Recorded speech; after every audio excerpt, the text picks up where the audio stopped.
We are live. Get these. Get this notification going. Come on, come on. Let's get it. Let's get it. We live. Let's get it. We live. Let's get it. Put some ones in the chat room, family. If y'all could hear me clear, because god damn it, we going in. Woo! God damn it, we going in. I watched a video the other day where somebody was saying, "Don't wake Frankie up." Sarnetta, you gotta be. Listen, I was watching a video the other day where I heard Sarnetta say they don't want to wake Frankie up. God damn it, Sarnetta. God damn it, Sarnetta. God damn it, Sarnetta. I love this shit right here, Sarnetta. This is my zone right here, Sarnetta. Except, I prefer in person, So if Frankie's a real nigga, Sarnetta, I wish you would have showed me Frankie in person. If Frankie's a real nigga, Sarnetta, I would have loved to have met him in person. Oh shit, this gonna be that show. Shout out to the Mighty Hebrew. Shout out to the Mighty Hebrew, the brother in the building. I'm about to have him come on and share some words. In fact, Mighty Hebrew, you can unmute your mic, my brother, and just, introduce yourself. You don't need an introduction because you're well known, but there's always somebody that never heard. So introduce the people, let them know who you are, where you coming live from today, and say whatever you feel to say, my brother. It's on you. Shalom Bahashim Yochwa, Hagudis Israel is the tribal minister, Prince Charlene Dean, the Mighty Hebrew, live and coming from Moshi, Tanzania, by way of Philadelphia, Pennsylvania. What's up, Zion Lexx, man? It's been a long season since we did something together, man. Oh, it's been a while, brother. It's definitely been a while, man. Shout out to you first and foremost. Shout out to the people. You know what I mean? It's been too long, to be honest. You know what I mean? And I want to say that that's on my part because I'm doing so much behind the scenes. There's been so many things going on in my life. I'm moving to Florida. I'm coming, of age. We well into our 40s, Mighty Hebrew. A lot of the people in the Hebrew community could be our sons and daughters, brother. We the new elders, Mighty Hebrew. I got 5 more years before I be a Zah Queen. The Mighty Hebrew will be officially retired, man. That's right. That 50 pushing, man. That 50 pushing. That's right, man. With that being said, man, shout out, deepest, warmest condolences, man. Deepest, warmest condolence, man, to our brother Nasik, man. That was, oh man, that was so tough, man. Nasik Kamul. I know Nasik Kamul going back to 1996 when I first met him in Shamar, which is 2 years after I came into the Israelite movement. And when I met him, I was in awe of Nasik Kamul because he would always go into the historical record. He would always remind us that while our faith is powerful, if we're not able to go into the historical record, our faith is not as solid as we think it is. So, I always respected those words by him. In the early 2000s, from 2001 and 2002, he took me to several congregations in Philly. This is how I met Prince Kaz, formerly known as Morey Kaz. You know what I'm saying? Kazari Dar. That's how I met him. You know what I'm saying? I met him. What you know about Kazari Dar? Let me tell you, that's why I gotta go into the name because they just know Kaz, right? They just know Kazari Dar. Right. I met when I met him. He had the 2-door coupe Benz. You heard? He had the 2-door coupe black Benz. Anybody that knows Prince Kaz, you going back? Yup. Right. Yup. That's exactly what he had. Absolutely. Sure enough. He also had a brother that was with him that was a boxer, Golden Gloves, younger brother. He's older now, I assume, right? Are you talking about my little brother? You talking about Kyle Roots? That's right. Talking about my little brother. Y'all know him on Facebook as Anthony Thompson. That's right. I gotta. Please, if you can, man, tag me in a dialogue. I would love to reconnect with that brother, man. So you as well as as a matter of fact, I'll set that up. Definitely, man. No you problem. As well as I, we've been in the Israelite community for a very long time, brother. And we had the privilege I know, man. and the honor of learning from some of the greatest elders and teachers, Okay. right? And Dang. with that being said, you know, an elder and a teacher can only carry the torch but so far, right? Absolutely. At a certain stage, Absolutely. the torch must be passed or the baton must be passed, right? And when it's passed, the idea is the person in receipt of it is supposed to take it and go further. So we make our Absolutely. teachers To elevate proud. that knowledge. That's right. We make our teachers proud when we take everything that they gave us, add our own research, knowledge, and experience, and make it greater. And each successive generation is supposed to do that. And not to cut you off, Lord Zion, Chief, that's the thing with the Torah. The Torah must be understood based on the social construct of the people within each dispensation of time. So what you're doing is a magnificent job. Not only are you or have you established the foundation of those that subscribe to the Torah, and we're proud of you. Also, you have elevated the knowledge to challenge not only our minds, but the academia world. You have took on the mantle, and I have to commend you on challenging hands-on one-man army, the whole Kemetic community. This is where you won, Zion, for the simple fact that it took all of these different so-called said, and it's not Zion words, this is my words. Y'all not real scholars to me. So-called Kemetic scholars, you took them hands-on. You remember when you went into the Kemetic conference by yourself, a one-man army? That was a motherfucking shutdown. Excuse me for my language, but that's how I got to be said.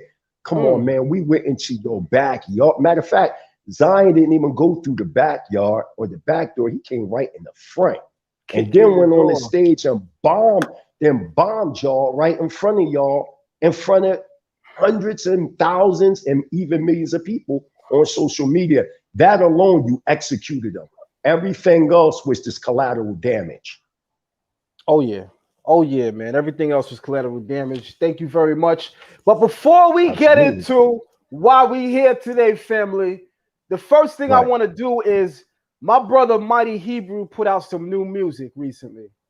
And I've been hearing in the conscious community that, you know, they got people out there with music. They got cosigns for Busta Rhymes.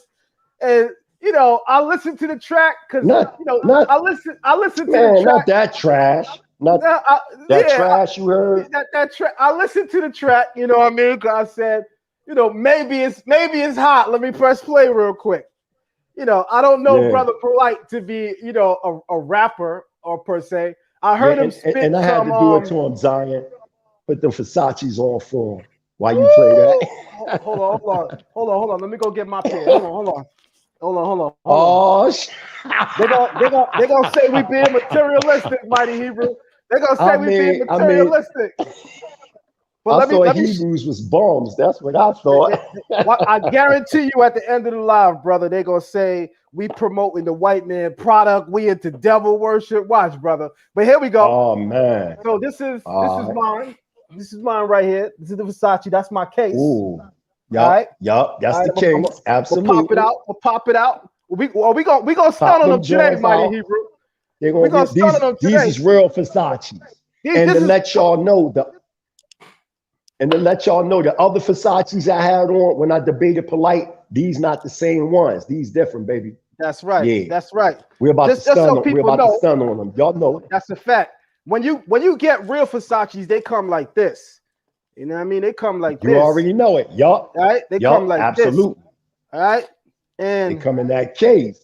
This is official. Let me bring this right to the camera so you can see how official this is. Bring that John over, Zion. Yup.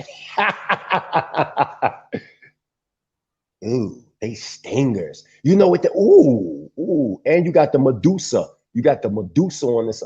Yo, them joints a little bit remind me, but they better. They remind me of Alpinos. Remember the Alpinos? And the Porsche joints back in the day we was wearing. Yeah. Remember the Porsche, the Alpinos back in the day? They remind me somewhat of them, but they better. Oh yeah. Nice. Oh yeah, man. I'm a fan. Nice.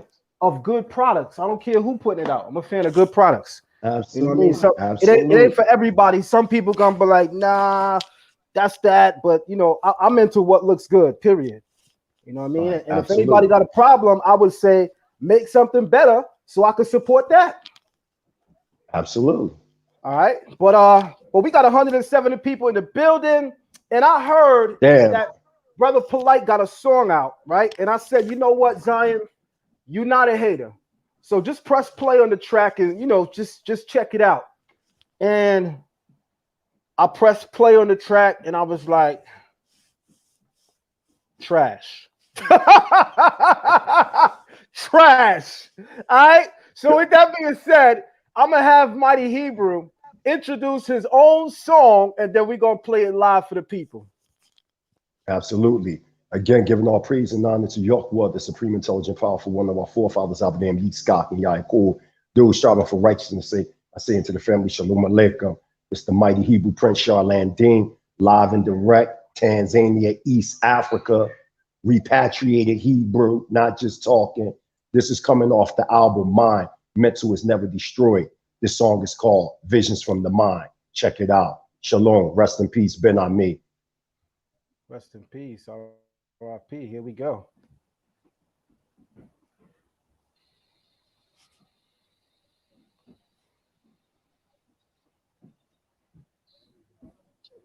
To accept what is a lie and invalid to be true and right. He has deceived the whole world. How do you deceive the whole world except the evil lie has been institutionalized? How do you deceive the whole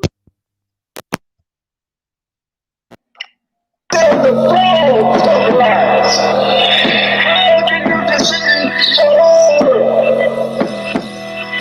Except that you have some Stanfords and some Yales and some Harvards and some Michigan States. How do you deceive the whole world? But the devil has deceived the whole world. 2021, the mighty Hebrew in the building, the mighty Hebrew in the building. Let's get out New York. Nothing can stop. Hebrew Israelite sovereign nationalism rising, destroyed worldwide. Israelite sovereign nationalism rising, worldwide. No best king, my turn. I metamorph orbits, time travel portal, the mighty Hebrew immortal, Yasha all's morals, Torah order, Tamar the two, open doors, Hurrah, bar, Hebrew, from the Peru, tribe of Judah, celestial Jew, old school rule, Elohim breeze through, like him please blow, trees on order, rise up the stars and falling, as I bear arms, calm and remain calm, sign of the time from the watches, fear no man, sword plate tighter than Conan, moving your L, call my first born old man, Toto Moto, kick like Sean Clark Van Dam, primal man, upright as he standing one for commandments, 2/3 sheep from the Sandman, I reminisce back in the days, pro chance, food stands, praise, waves, laptop face and finger waves, my blood royal be brave, lost souls buried deep in Philly graves, find the Solomon, crystal cave like Azada, the two best got popped from gunfire, Wallace and Cord took shots, we went from 8-track tapes that pop, record as they crack, CDs to digital visual. My flow kills serial killing. Wickedness on tracks. Vicious, dark eclipse. Signs for some be the end. Ours just beginning. Open the yard mind. Spectrum, prism, electric. I see visions, visions from the mind. Death to the blind. Who I be, man, team I mean. Now I see, yo, I reign supreme. Team B, pointing like great beam. My turn, all y'all gonna learn. Smoke you down like I was smoking sure, but I'm not. Yo, beat like a Glock. Get knocked out, fucking with the real ops. Yeah, the mighty Hebrew, 2021. Shout out to Hebrew Israelite sovereign nationals all over the world. Welcome to mine. Mental is never destroyed. We got a 311 trillion, 40 billion year history to talk about. Shout out to all Hebrew Israelite sovereign nationals, the kingdom of Yah, the shot prayer, the international ambassador, prime minister, Prince Asiel, the crown prince, Nazi Yosef, the producer of this track, Lord Melchizedek, from Tacoma to Phil. You know how we do. What you thought? You dealing with the tribe of Judah. We don't play no games. It's our turn to shine. Hebrew Israelite sovereign nationalism reigns supreme. Shout out to Side Net, Black News 102, Global Media Inc., FOPE, Lions in Israel, Shema Israel, the Kingdom of Yah, the Kingdom of Yah hosts coming in the house of Yahudah, the United Nation of Israel. ISUPK, yeah, that's how we gon' get it. Shout out to Priest down the Allah, Captain Azaria, Elder Quinop, yeah, you know how we do. Yeah, Brian Dawson, the sovereign daughters of Zion rising. To my Isha, to my Eli D, Francis Rakia, yeah, it's my turn.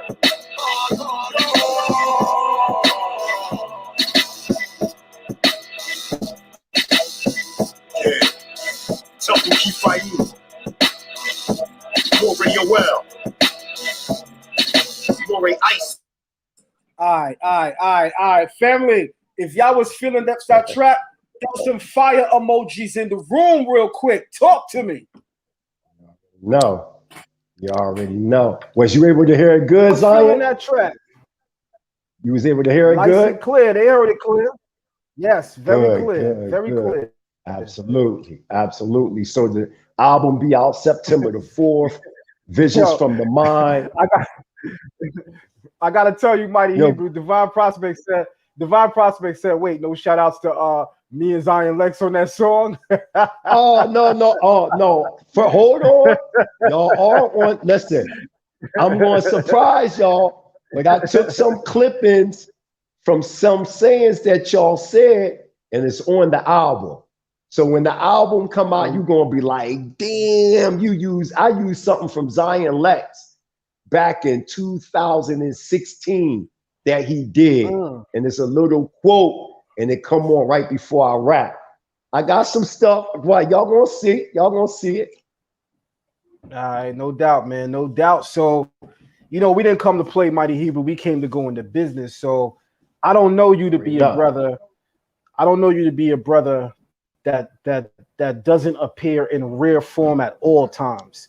Every time you appear, you're in rare form. That's what Absolutely. I know you to be. So, with that being said, man, we got an issue on the table, brother. We got an issue, right? So, my phone was lighting up on Friday evening. They was like, yo, Zion, I know you keep stabbing, brother, but I just want to tell you, man, this dude Sarnetta is going in right now, and he's twisting a lot of things that you said on the show. And they was like, shout out to Captain Tazariak. They was like, even Captain Tazariak came to your defense and told Sarnetta that yo, you twisting homie's words, man. Like, what's going on here? So, I'm enjoying my Shabbat. I'm with family, you know what I mean? So I ain't really paying it no attention, but I'm seeing a lot of people hitting me up. So I'm figuring it must be something. So I finally take a look at it, and I see it for what it is. And I heard a lot of things that was said, and I'm going to address them all. But I'm going to begin my address with this. I'm going to begin my address. And I also want to take time in a segment in the show to highlight your interaction, because I believe it was the next day you appeared on his show and you had a dialogue with him. And from what I'm hearing, he disrespected your wife. Is that the truth? Okay, my lord. Absolutely. I mean, I've seen the video myself, and I would definitely be disrespected by it. Absolutely. I would definitely be disrespected by it. So I personally think it was disrespectful as well. I mean, I definitely think it was disrespectful as well. But I'm gonna begin by addressing what was said about me, and we're gonna take it from there, right? All right. I want everybody to see this. I'm gonna go into my share screen real quick, and watch this, y'all.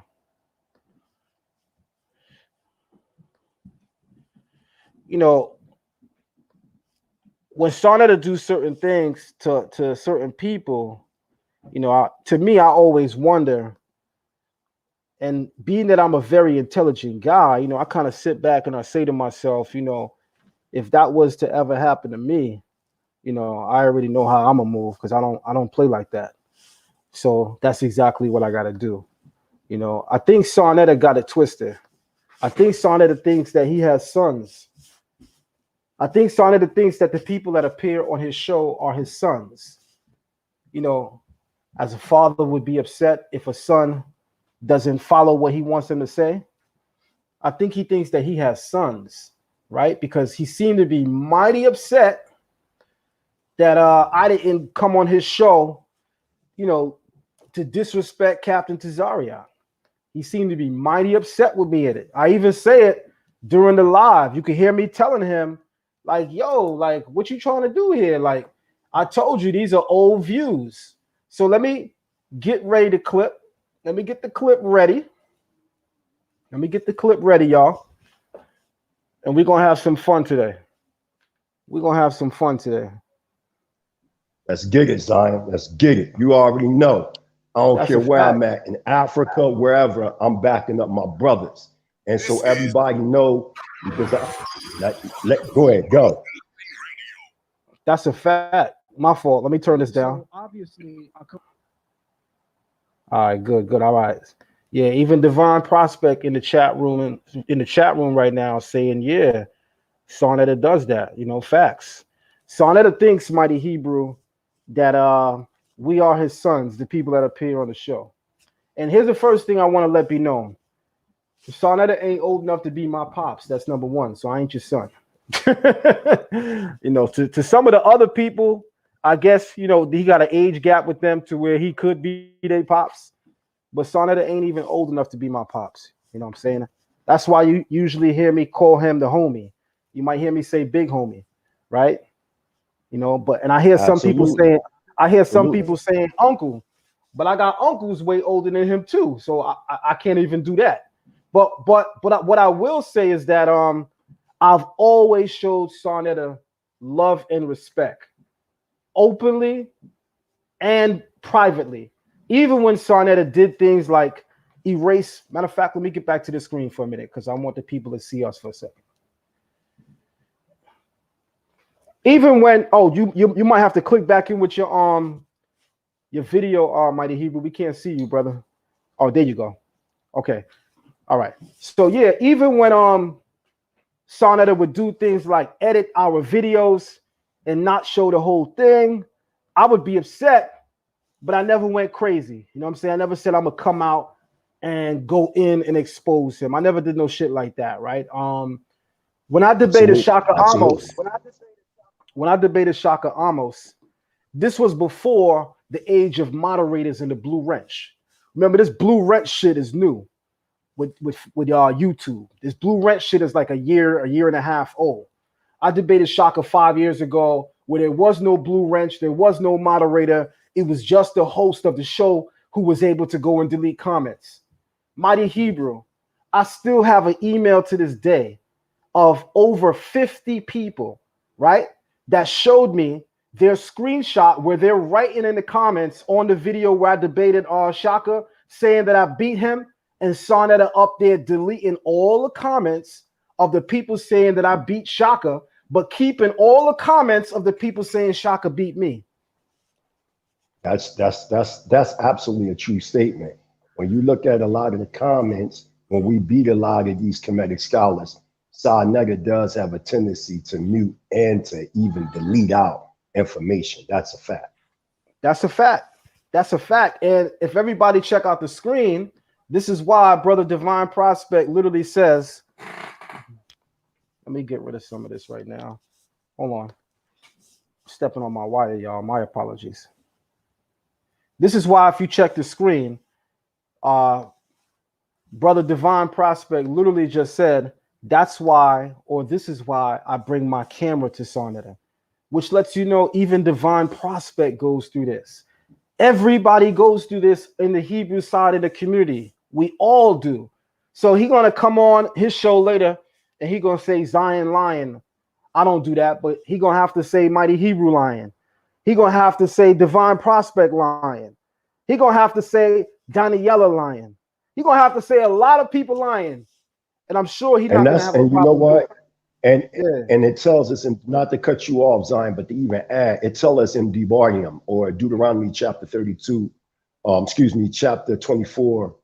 I'm tripping. Chapter 19, verse 15, to have 2 to 3 witnesses. One of the reasons why you even got Chief Uzziel involved, one of the reasons out of many reasons.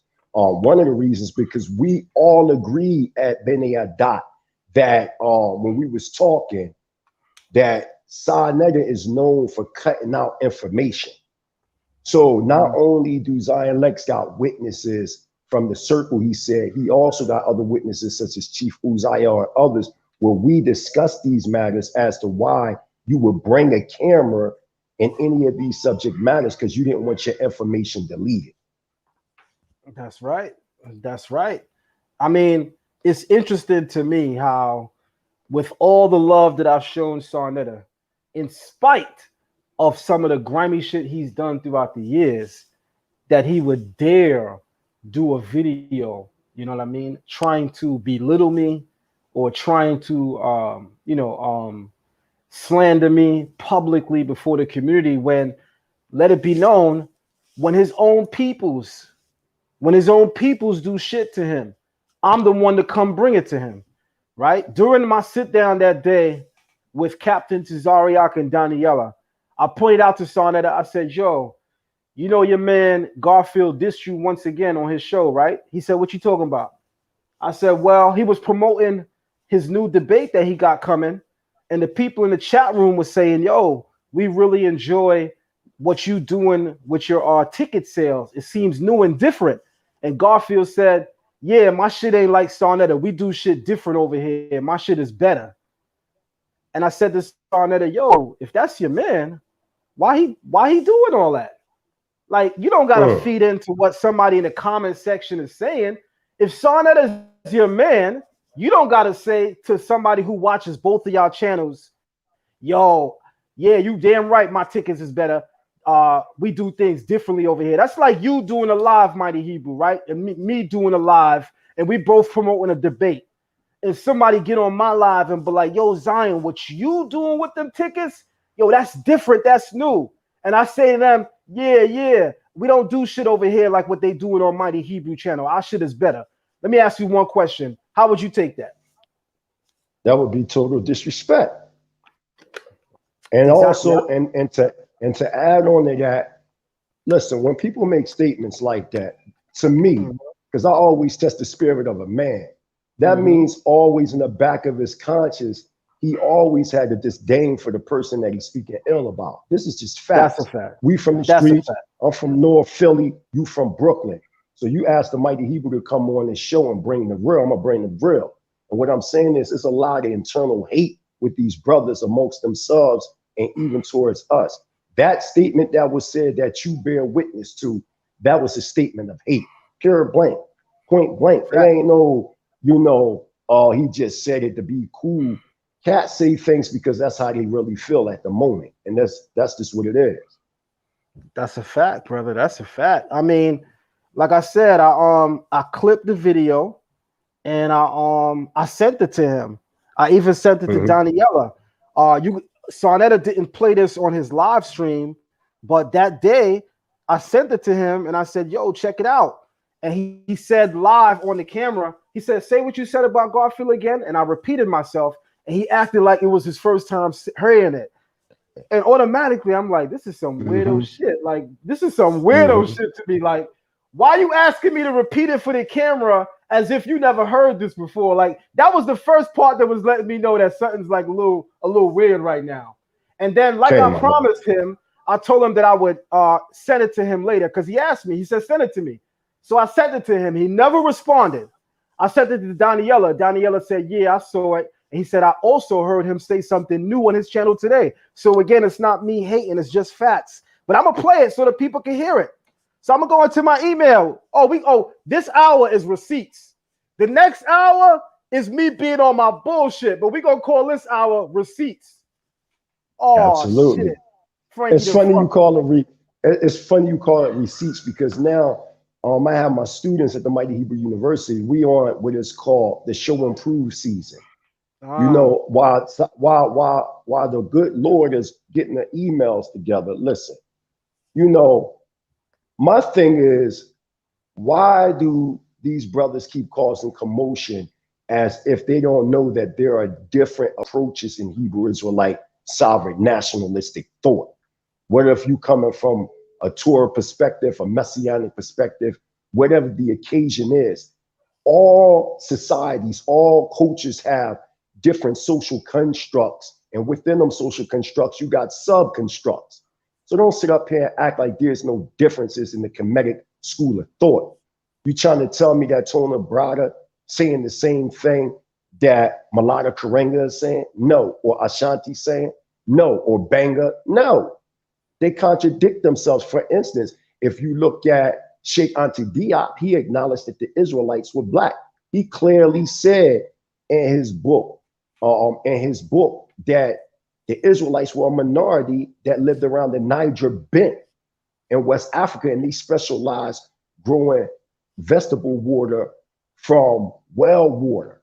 This is where he said out his mouth. And then y'all try to say that the Hamitic tribes is fake. I'm coming at the neck, Zion.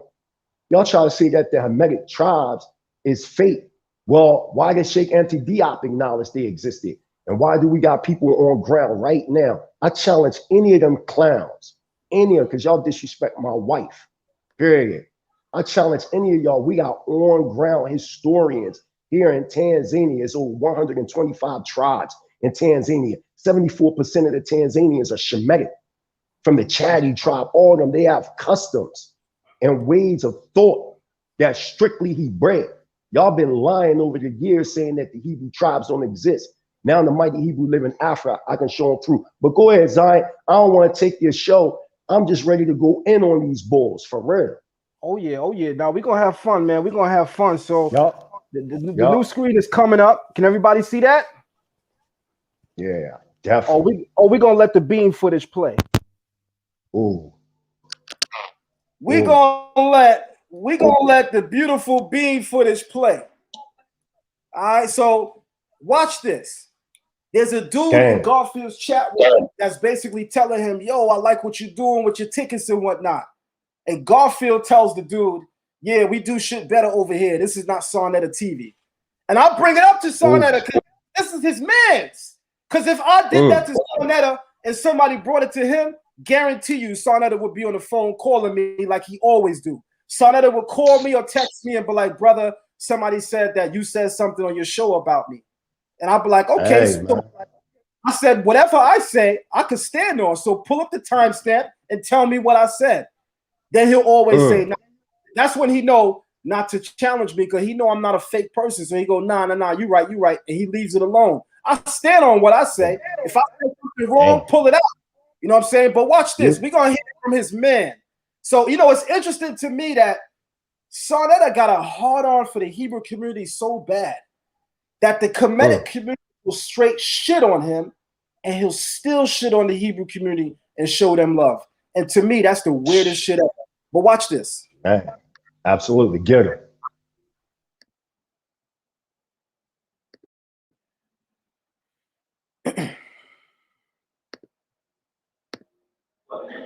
If you don't watch it Friday, you're gonna hear about the debate. You ain't never gonna see that debate. I'm not putting that debate out. I will not be putting that debate out. Unless Monique can do it behind my back, because she got the code for everything. Ain't nobody gonna see that debate if they don't pay for it. That's the bottom line. And the only way I'm gonna see that debate, because I'm hosting it. So I'm gonna say to y'all 100 times, hold on one point. I'm a rewind it a little bit because I see Sister Tamika say something. Sister Tamika said, nothing is wrong with having a better channel than Sarnetta. And I'm gonna tell you right now, Mika, I definitely agree with that. But I think you're missing my point. So I want you to hear me clearly. My point is not to say that nobody could have a better channel than Sarnetta. My point is Garfield don't need to say that about who he calls his man. You're missing the point. if me and Mighty Hebrew are brothers, which we are, and he's doing debates and I'm doing debates, if somebody come on my platform and tells me that they enjoy the way that I'm doing it, I'm not going to say, yeah, thank you for that comment, because we do different. We do shit over here different. This ain't Sarnetta or this ain't Mighty Hebrew. I'm not going to do that. That's weirdo shit. That's sucker shit. So that's why I pointed out to Sarnetta, because he'll slander the Hebrews that don't do no sucker shit to him. But his own mans in them does sucker shit to him all the time. Look how much he bigs up Polite.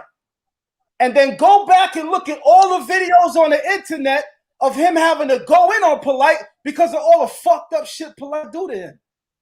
But you can't. And I just want to say, so that people will know, when you hear the second part that Zion Lexx is saying about the next day when I came on, you're going to hear that I never said nothing ill to this man at all. And he totally disrespected me and my family, man. So he's correct what he's saying. That's right. That's right. So let me let the people hear this, because again, this is weirdo shit to me.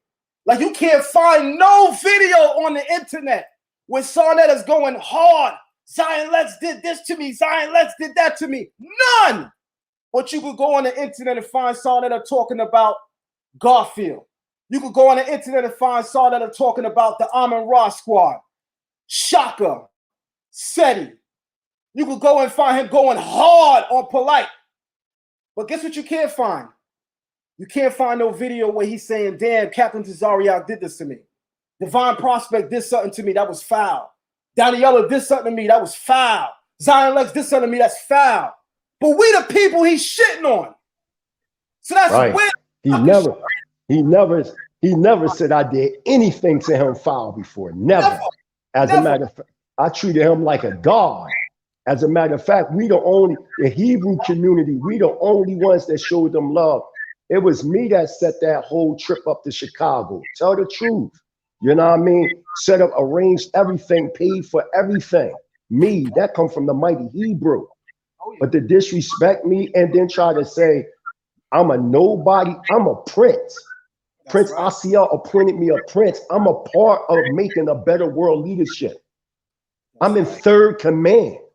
So you don't even know what's going on. And for you to be disrespectful the way you was towards me, towards Zion, trying to get Zion and Tazariak to go at each other, that's wicked. That's counter-revolutionary, man. And then y'all gonna say, all y'all gonna say, oh, he went back to Africa. We ain't going back to Africa. We good right here in America. So everything Marcus Garvey and all them that came before us, Denmark, VC, all of them that came before us, you saying what they said was irrelevant? You saying that the struggle is over now? Y'all counter-revolutionists and integrationists. Bottom fucking line. That's a fact, man. That's a fact. But let me play this because I want the people to see that when I mention this to Sarnetta, this is me coming to him as a brother. Sarnetta texted me something a couple of weeks ago. He said, brother Zion Lexx, you know, one of the reasons why I defend you so hard in the community, he said it's because of loyalty. And he know I got the text message, so he know I'm not lying. He said it's a thing called loyalty. He said, Zion, you have always shown me loyalty. He said, you have never disrespected me. So what I'm trying to figure out, Frankie, is how the fuck somebody you say is loyal to you and never disrespected you. I mean, if you differ with what I'm saying in a moment to another person or Israelite, you know, that's another story. But you made a lot of fucking personal attacks on me, like saying that I renounce my teachings as far as being an Old Testament Israelite. I renounced that. You said I renounced my teachers. That's very fucking personal. But then you text me. Yo, that was crazy. Yo, Zion, that was crazy what he said. Let me get this last part out. Then you text me. Then you text me saying, Zion, you can bang on me all you want, but all I'm saying is just don't get personal. What the fuck kind of weirdo shit is this? But to show you my good heart, I text him back and I said, you know what, man? I'll never do that. There's no reason to get personal with you. No reason to get personal with you. That's not my style. I don't do that. And I said, even though you got very personal with me. So this is the weirdo shit I don't understand. But let's first hear what his man's got to say about him. Watch this. He's shitting on me right now, but I've never disrespected him. I've never violated him. But watch the fuck shit his mans do to him. Watch this. You ain't hear about the debate. You ain't never gonna see that debate. I'm not putting that debate out.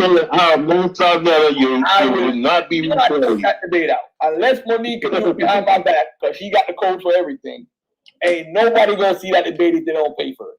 That's the bottom line. And the only way I'm gonna see that debate, because I'm hosting it. So I'm gonna say to y'all 100 times, get y'all tickets early.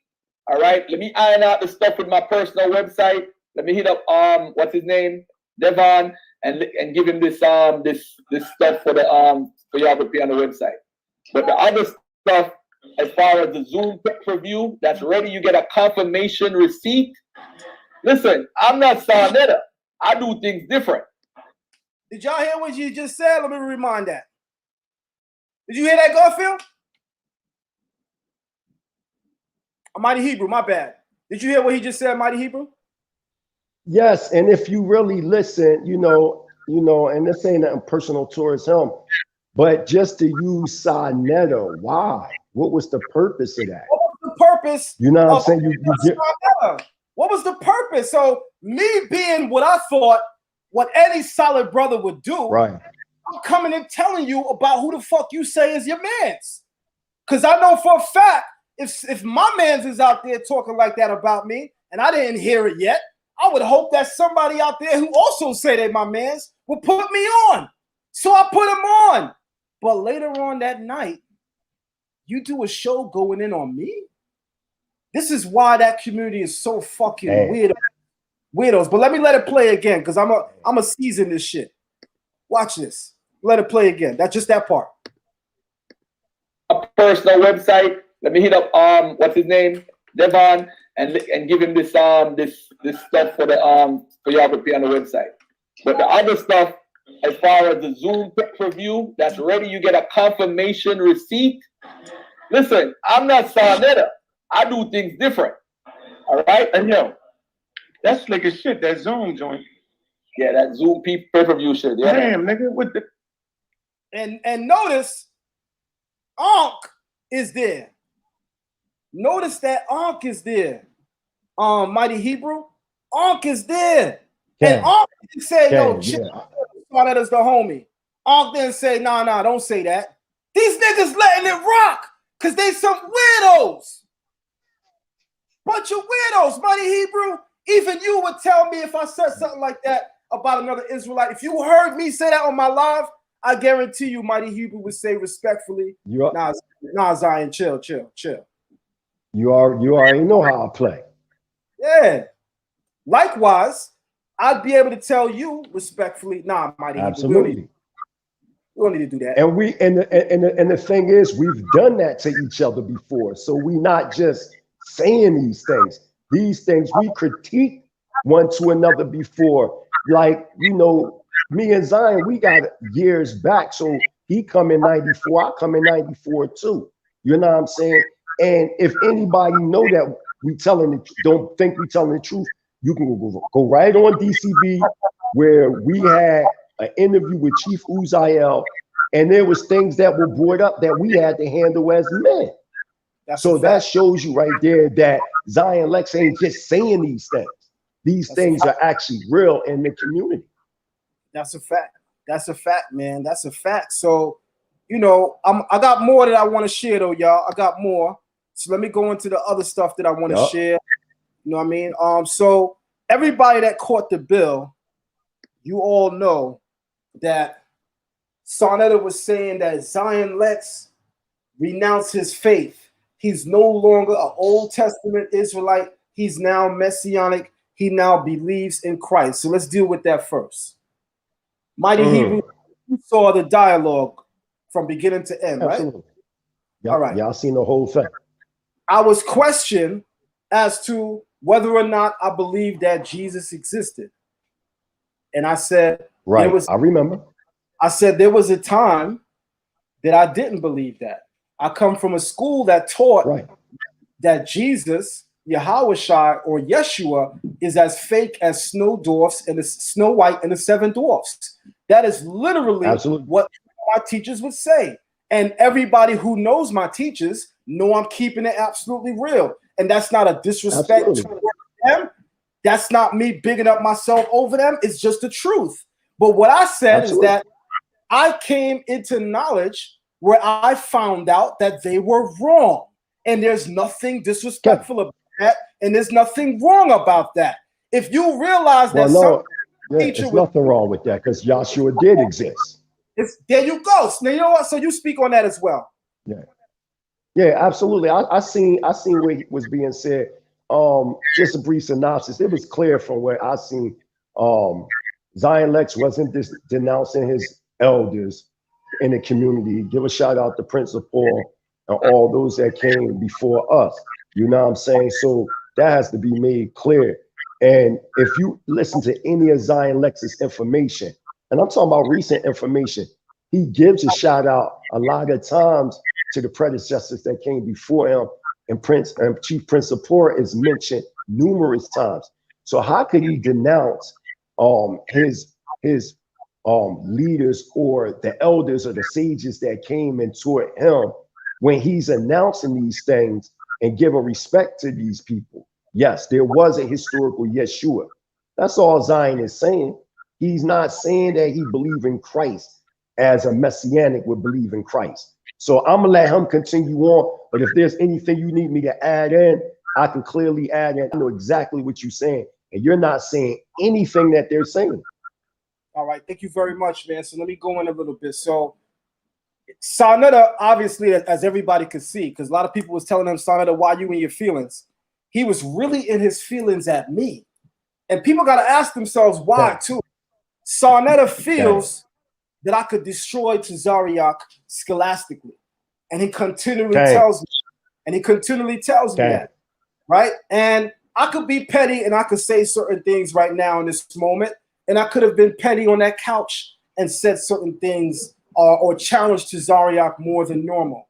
But I saw a bigger picture. And I've been communicating with Captain Tazariak for a couple of months now.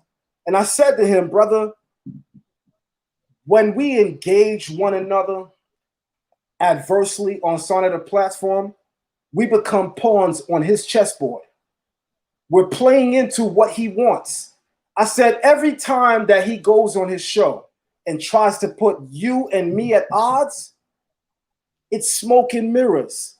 It's done to take away from the fact that I've been beating the shit out of all they teachers, and you been beating the shit out of all they teachers as well. Everybody that you dealt with.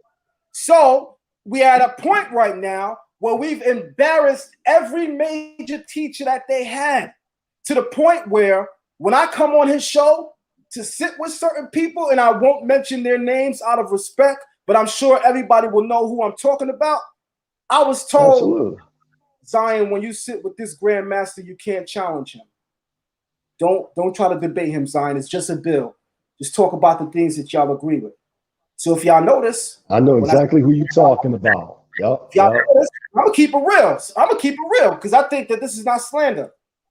When I sat down with M. Fudiji, because that's who we talking about, I didn't try to challenge him. I didn't try to debate him. Not because I agree with everything he said, not because I can't debate him, but that was the fucking rules walking in. Sarnetta said you can't debate him and you can't challenge him. It's just a bill. He doesn't want to come there to be debated. And I want to say this. I don't believe that M. Fudiji is afraid to debate me, which is why he didn't want to debate me.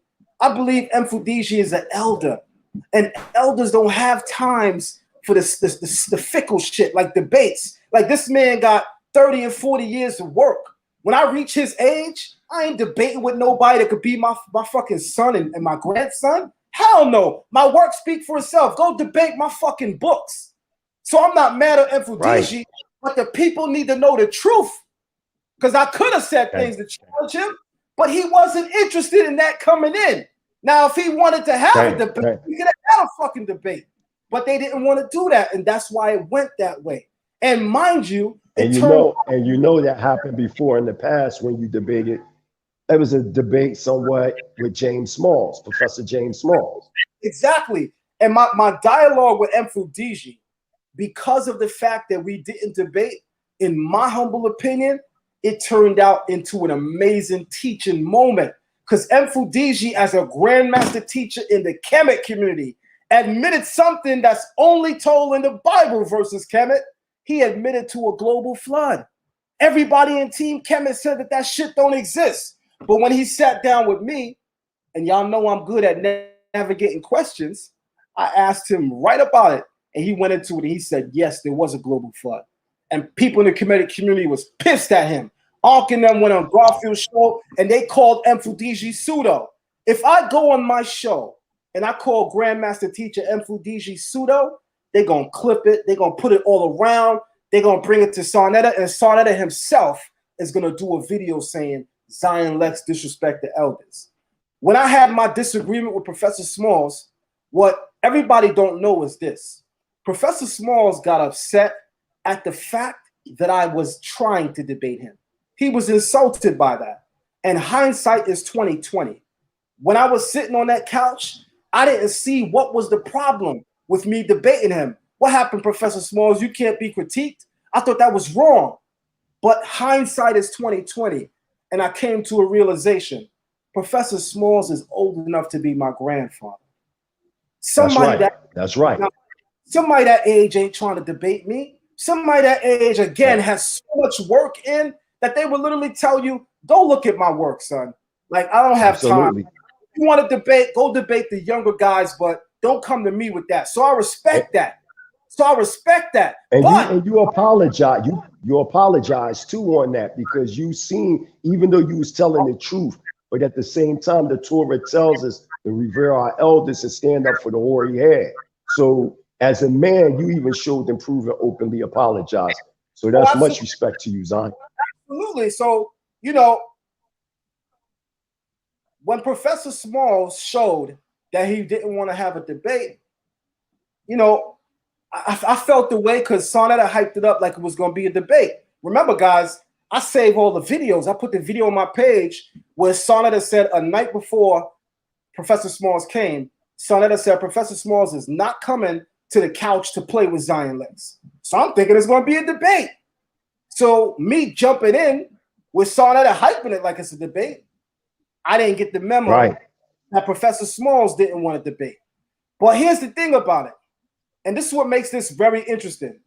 Because when Professor Smalls leaves the house, Sarnetta says to me as the cameras is rolling, he said, turn up, turn up, turn up. And that's where we all are fucking idiots. Because we don't realize in those moments that what we're doing is we're playing into what Sarnetta's looking to do. Sarnetta's looking to create contention because contention equals viewership. And what's interesting about that, Sarnetta, since you're here, I got his comment pinned. And Sarnetta, you know my phone number, so you could call in live. You could call in live, brother.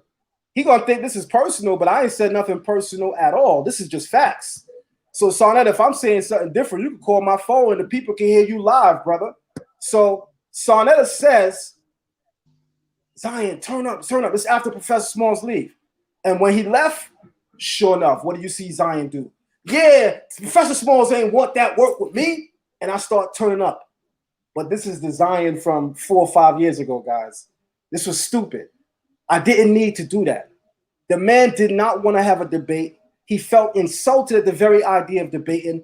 And I allowed Sarnetta to tell me when he left, go ahead and turn up.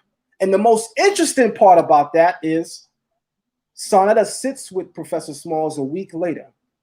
He sits with the Grandmaster Teacher Baba Heru, the Grandmaster Teacher Mfudiji, and the Grandmaster Teacher Professor Smalls. He has them all three on the couch. And he asked Professor Smalls, what do you feel about Zion Lexx disrespecting you? And Professor Smalls shares his thoughts. And me watching the video, I'm like, yo, this is fucking crazy because Sarnetta's behind the scenes telling me turn up, but then sits down with Professor Smalls and asks him how he feel about him disrespecting me. Go ahead, Sarnetta, you live, brother. Go ahead. Yeah. Peace, brother. What's happening, man? We good. We good. I want you to know, brother. I'm not mad at you. I want you to get yours off. You got something you got to get off your chest.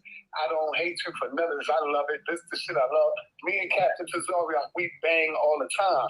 But one thing we never do is take it personal. And you have not done that. So we good. I love you, brother. And I want you to get your shit off. But the mighty Hebrew, he's a punk, man. The mighty Hebrew is a coward. He will never come on my show and face me like a man. He all in my comment section writing and all that. But when mighty Hebrew first got on, he was taking a shot at you. And you don't even see it. He came on banging on Tazariak, but Tazariak caught it. But absolutely, absolutely, I was banging on Tazariak from the rip for the simple fact I'm Torah only. So when you told me to come on there, hold on, yo. I'm telling you like this. You had no right to speak to me the way you speak to me, man. Because I never disrespected you. You told me to come on there to express the Torah only thing, and I did. Then you changed the subject, and then you disrespected me from there. Everybody's seen it, brother. Yeah, but all that, I'm a punk and all this, that, the third. You know, I ain't afraid of no debate. You can get any of your scholars. I'll body them cats. You know who I am.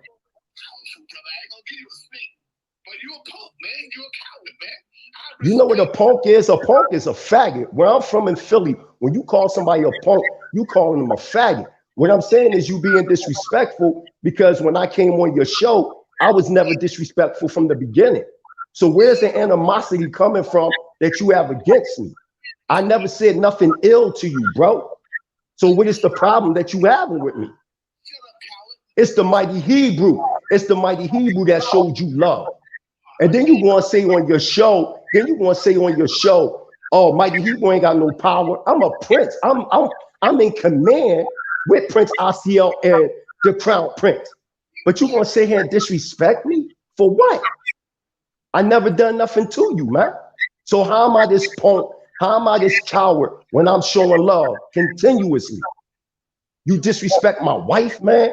I call my wife a monkey, man, because you was constantly disrespecting me, man. I'm a grown man. I got children, man, and a family and people that I love. And for you to do that to me, out of all people, I've always had your backside, nigga. You can't show not one receipt, not one, where I ever disrespected you, man. Never. You supposed to be my brother, man. And for you to disrespect my wife after I took you around my people, the Crown Prince deal with you because of me. And if you don't believe me, go listen to the new podcast and hear what he had to say. You was wrong, Sinetta, point blank. And you got to be told when you wrong, man. You playing with people's lives, man. You let my children hear you call my wife a monkey?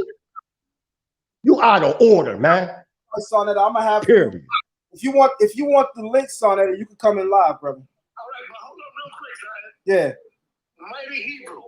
I don't know if you saw it, but I went live the next day and I apologize to you and your wife, brother.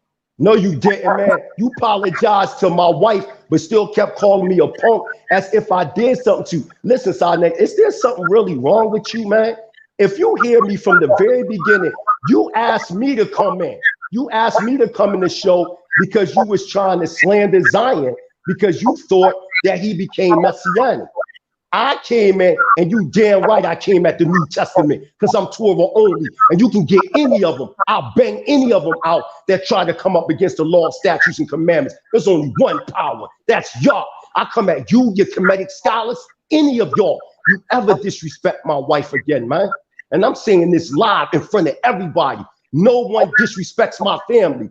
I would never disrespect Cynthia. Cynthia fed my children. And the nerve of you, man. I'm on another level. I'm a grown man. I'm not no kid, man. And stop trying to take my past for a joke. You better check my background. Stop playing with me, man. I love you, man. But you wrong, Sinetta. You doing that for fame and fortune, man. The original House of Consciousness, I was an original member. It really wasn't for that, man. It was to bring unification of all people. And you fucking changing it up, Sinetta, for fame and fortune, man. Come on, man. Let it be known to everybody that I just sent Sarnetta the link. The link is in our got the link. The link is in our Come live. on. The link is in our live. I want the people to know that we ain't trying to be up here slandering nobody. The link is live. I ain't slandering him. Exactly. I know that. I want the people. That's my brother, man. Exactly. Just I so loved him, man, and he disrespect me, man. That's a fact. Come on, Just man. Come on, man.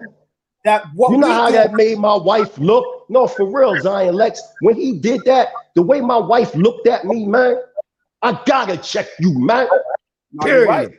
Of course. You coming in my household, man, in front of my children, man. You let my children hear it. And I told you beforehand, I said, yo, side nigga, man, my wife here and my children here, man. Chill. I'm being the humble one, and you knew exactly what we were saying, but you was purposely causing contention. I'll melt your house of consciousness. None of your scholars can fuck with me. You don't know me. I'm a different animal, man. I will body anybody you bring in front of me. I don't give a fuck if you call Tazariak, any of them. Talking about, he said that he equal to white people. That's not what I said. I'm talking about if a motherfucking man bleed like me, they on equal ground. But social constructs, such as Deuteronomy 28, all nations and tribes acknowledge they were superior to other nations and tribes. Stop trying to act like this is just boxing with Israel, man. Stop playing with us, man, like we kids, man. Stop that shit, man. Grow the fuck up, side nigga. Period. You off. I'm done. Exactly, man. I definitely wanted you to get that off because, I never seen Sarnetta get in his bag like that. And I know you never seen it either. So man. You entitled to get that off. Yeah. And then you gonna put the look at these things, Zion Lex. I'm going in your ass, side nigga. Fuck this shit. You're gonna say live. Look at what you try to do. You try to cause contention within the making a better world leadership with me. The crown prince, Prince Yosef, that's my uncle. Prince Asiel is my Saba, my grandfather. Why would you try to cause contention, go and make a statement? You ain't nobody. You ain't got no power. The prince said he got me this. No, you're invited to the Mona and what you know as Egypt. That was my idea, bro. I was going to do that for you. Not, come on, man. You don't even know what's going on, but you run your mouth. My brother, go on my new podcast on Hebrew Hype, and you will hear the Crown Prince talking. He said, if they ain't got your back, I ain't got they back. We on the same team, brother. So why would you cause division? And then one more thing. Why would you try to put me in a position knowing I live in Africa, right? Y'all gotta see what he did, Zion. He gonna say, oh, you over there eating all they food, you over there doing this, you over there doing that. But the way you speaking is that if you trying to get something to happen to me over here, you gotta really listen to the dynamics of what this man is saying on there. And the elders is listening, and I can say their names, Saul Rabbah, many of the elders. They're like, what, he trying to get you killed in Africa or something? You know what I'm saying? Even though that's not the case. But the way he said these things is as if he was trying to cause contention, even me being over here in Africa. That's the craziness that I'm talking about. And that's why it's getting personal. And that's why people are getting seriously hurt and killed on these social media platforms. Y'all play too many games, man. Y'all used to playing with these social media thugs. I'm not the one, man. For real. Don't ever disrespect me nor my family again. I'm done. On Yahweh, on my children, I'll never come on the House of Consciousness again. You ain't never got to worry about me. I never on the life. My son can die in his sleep. I'm done with you, period. Absolutely. I'm done. Saw that I got the link. Jump in so you could get some of this smoke. Jump in, Sonetta. The link is in the chat room. Jump in. You said you want the link. I sent it to you. You said you want the link. I sent it to you. Let's turn this shit the fuck up. Let's go. Let's go. It's in there, Sonetta. You got the link. Quanath, from FOP or whatever your camp is. I'm Don't jump on my live, brother. I don't personally know you, and more importantly, I don't fuck with you. So Quanath from Folk, don't jump on my live. If you see me put a link up in my platform, that's for whoever I'm directing the link to. But don't jump on my live. Get the fuck off my live. I don't fuck with you. Period. I'm not no weirdo like a lot of these dudes do, and is gonna, say something indirectly. I'm talking directly to you. Get the fuck off my live. Period. You know what I mean? We don't care Period. about none of that. And let Exactly. me just say this, so Cesare can know that's my brother. That's my brother. But when it comes to the law, statutes, and commandments, I'm not siding with nobody against the law, statutes of the Most High. Ain't nobody died for our sins. I ain't going for that. Debarred chapter 24, verse 16, Ezekiel 18. I come at your man in your face, nigga. You know not to fuck with me. You sitting up here trying to bring people in front of me talking about they can buy. Them niggas don't even know Hebrew. Them cats don't even know Hebrew. Who you think you dealing with? He know I'm the mighty Hebrew. That's why he named me like that. He know I'll murder anybody that you bring in front of me. You gonna bring Cesaria? You crazy? You crazy to try to bring him against me? And then you gonna try to bring Zion Lexx? Then you know exactly what we was talking about when we was talking about the word Africa being a broad breast. You know that shit go back to afar, and the only ones are the far right, south of Cartridge. Who you think you talking to, man? Then you gonna try to say that there ain't no Shemitic tribes in Africa, right? Why you take my video from me off of Facebook and you ain't put the rest of the video up there of the professor over here? You asked about a native African. I put him in your fucking face. Why you ain't show that to the people? I'm not the one signing. Get any of your scholars. Garfield, I'll bury that bull. All your weak scholarship, y'all ain't dealing with no ground research. All y'all dealing with is with the academic consensus say. Y'all slaves. Y'all supposed to create. That's what made Dr. Khalid Muhammad so great. You ain't never see Dr. Khalid Muhammad arguing with Prince Asiel. You crazy, man. They was about in 1978, it was my grandfather that brought your master teacher to Dimona with Farrakhan. Do you know about the Chicago history and how it was Prince Asiel that was actually the first bodyguards for the second resurrection of the Nation of Islam? You do know that, right? Why you think they made me third in command? You don't know who I am, but you gonna sit up here and disrespect me. I must work. When I first met you, I was coming from Dimona. You know I ain't a part of them One West camps. You know I don't believe Esau, the so-called white man. You know I don't believe in all that bullshit. And you gonna talk about a mystery God. Nigga, I'm God. What you talking about? You're playing all these games talking about I believe in a mystery God. You know exactly where I stand at. I'm not saying I'm the most high supreme power, but why would you disrespect me, man? The only thing your coons can do is try to bring up my past because they know I'll body them. How you think I got to Africa? Because I destroyed that shit. Took my money and got the fuck up out of the United States. But you gonna sit up here and play these games with me, man? You supposed to love me. The mighty Hebrew did that for you, man. Uncle Ted ain't do that for you. Seti ain't do that. Yeah, by the way, remember when I bodied you, Seti, and Natural Tahuti at the same time? Remember I bodied Polite, how you kept trying to mute? I gave that nigga his own mess. I body anybody you get, man. He gonna talk about I don't believe in God. Nigga, I don't believe in God neither. Now what? See, y'all acting intellectual, but y'all being counter-revolutionists. If Polite came over here right now and moved to Africa, you'll be like, oh, much big up to Polite, this, that, the third, he doing this.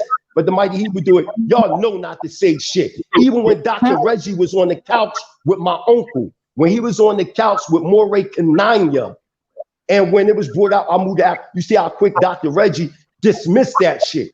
Because y'all counter-revolutionists, man.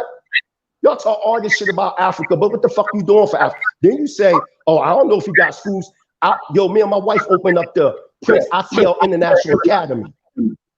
The Mighty Hebrew University is the only accredited university that you can look online right now. Go look it up right now. It's an accredited university, brother. Yeah, you can take credits from my university and go to another college and they accept it. Oh, you do know that, right? You know that we over here, we open up orphanages. You do know that, right? You know that I'm putting in all this fucking work in Africa. But you say you love Africa. But I'm here in Africa doing the things that you say you love. Hold on So one why moment, would you disrespect me? Hold Like, on come one on, side nigga. You crazy, man. Hold on one moment, Mighty God Hebrew. damn it. to Divine Prospect. The link is in the chat, brother. If you want to join in, the link is in the chat. The link is in the chat. I'm gonna unmute Sarnetta's mic. Go ahead, Sarnetta. First thing I want to say is I apologize to the mighty Hebrew and his wife for disrespecting his wife. I gotta say that. I apologize to the brother, but when people disrespect our wives in our community, you don't hear the moral outcry from no Man, Hebrew. Sarnetta, I ain't trying to hear that, Sarnetta. I never. No, because stop comparing. Oh no, you gotta stop that. No, I gotta just. I got you because you keep using that as an excuse. No, because you keep using experiences of other people. I don't care if he hang up because I'm gonna say this and he can come back. You said that nobody defended Polite when his wife was talked about. And then you try to insinuate that was me, as if I didn't offend and I was a part of the cheerleading crowd. Well, let me correct you real fast. In 2013, when Polite had that debate with Tazariak at Black and Nobel Books from my hometown in Philly, I was locked the fuck up. I didn't get out until the end of 2014. And then if you look at the video when me and Tazariak had our beef, when I did what I did on Facebook, Michael Edwards abstracted it and put it on his page. Did I not make mention of Tazariak disrespecting Polite's wife? But you just said that nobody never said any of these things. That's why I'm saying to you, you feel as though because somebody said something about, listen to your ill logic, nigga. You want us to have sympathy for your thought because somebody said something about somebody's wife in the Kemetic community and the Israelites was cheering. You're trying to justify your actions towards me because of what somebody did to somebody else that didn't even have nothing to do with you. So all your ill actions against me is predicated based on what other people did to other people. Where does these things have anything to do with me personally? This is where in a court of law you would get fucking roasted. My wife is going to school to be an attorney, nigga. I'm telling you, in any court of law, you would get burnt because you're using other people's antics to justify your actions against me. And I got a fucking problem with that, Sarnetta. I'm done. Good. This is what the fuck we wanted. This is what we wanted because when we go on that platform, sometimes we're allowed, and I say sometimes we're allowed to speak our truth unadulterated, but oftentimes we'd be the only Hebrew on a panel with 7 Kemet dudes where we get drowned out and we don't get to speak. So Sarnetta gets to kind of experience some of his own medicine in this moment. That's real talk. He gets to kind of experience his own medicine in this moment because we come on his platform and we outdo their best in spite of all the obstacles that are put in front of us. We jumping through hurdles, we swimming through water, we climbing mountains, and still back smacking these dudes left and right. So with that being said, shout out to my brother, Divine Prospect in the building. What you want to say, my brother, Divine Prospect? Hold on 1 second. I didn't even know what I got in the middle of, man. This is straight warfare, man. I seen arrows flying. I seen axes being thrown. I'm like, okay, you about to get it in. But what I want to say is shout out to Moray, Zion, Lexx, man. You know, I've been working on other things. I haven't been as active, you know, in commenting and stuff, but I've been watching the things that you're doing. And I want to just commend you, you know what I'm saying, for your courage and bravery for being on that platform still. I had to take a step back. And me and Sarnetta, we, you know, that's my big bro. We still talk, we build and everything like that. But every time we go on there, it's a handicap match. You feel what I'm saying? Like they want you to fight with like one hand tied behind your back, 1 foot tied behind your back, and you gotta hop and use one hand, your left hand, not even your good right hand, to fight. You know what I'm saying? And these dudes are coming 2, 3, 4. And what happens is when you get a 1-up, now it starts to turn into an ad hominem attack. Now it starts to talk about you personally and this and that. And I'm not saying Sarnetta, I'm saying that's what happens on that platform. So a lot of times difficult to navigate those kind of tides if you really try to bring something constructive to the people. You know what I'm saying? And again, Son to know I speak the truth. I keep it a buck with him. You know what I'm saying? I tell him a lot of this stuff behind the scenes, but now since it's here, I think this is a good opportunity for us to all vent it out so people can kind of see what our grievances are. And Sonetta being quote unquote older than us, we're hoping that he's going to take this and say, you know what, these young brothers are right. Me as an elder, let me step into my eldership role and let me say, look, you know, we had our misfires and our fires back and forth, but I'm going to apologize to y'all as a man. And I'm going to make amends and let's move forward. Even if we don't talk no more after this, let's bury it and keep it pushing. You feel what I'm saying? Because people will take this and use it to fuel against us and cause all types of divisions. You know what I mean? So we're going to let you know, Sonetta, we telling the truth. This is how we feel. We expressing ourselves. You're still our big bro. But even as our big bro, don't mean you can't be checked. You know what I'm saying? You got to be open to correction. You know what I'm saying? Just like if you tell us about something and we need to eat it, it has to go both ways. You know what I'm saying? So much love to you, Sonetta, but Moray Zion and Moray Zion, Mighty Hebrew, they're speaking their piece. This is what it is. And I'm just here to kind of see what direction this goes. You know what I mean? So appreciate the time, Moray Zion. Keep doing your thing, bro. You know what I'm saying? You smashing it. You know what I'm saying? And people just can't handle that. You know what I'm saying? So, you know, and if you want, let me know. I'll get back in the ring with you and we can lay it down over there. You know what I mean? It's nothing, you know what I mean? So I'm just waiting on the word for you. Man, I'm ready. We put a team together and go destroy and body the hell out of all of them and mummify them to their death, man. That's a fact. That's a fact. And let me say this, guys. You know, I've been sitting down, I've been listening because, you know, in inviting you guys on, of course, I still want to say and get some things off my chest as well. But mainly for Mighty Hebrew, I definitely wanted him to come on and express what he was going through as well and some of the things that transpired. And I want to say this, and I think that more than Sonetta was disturbed and bothered by me and Tazariak not disagreeing, and I can't see Tazariak in the chat room, and I believe he's in here because I see people saying that he's in here, and I can't see him. And I want to say this because I don't even know if he realizes this. Israelites, I'm speaking to y'all directly right now. We are not seeing this picture clear enough right now. What Sonetta is so fearful of is our fucking unity. That's what was so empowering in that moment. Sonetta said, that shit can't happen. Y'all gotta be at odds. We get enough hell from y'all when y'all not united. Could you imagine what y'all would do united? That's the point that we missing in the Israelite community. We got a bigger demon to deal with. People inbox me, yo, Zion, this group paradigm say you don't teach Hebrew. I say, great.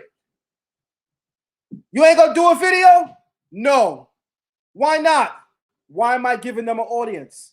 Everybody's entitled to their opinion.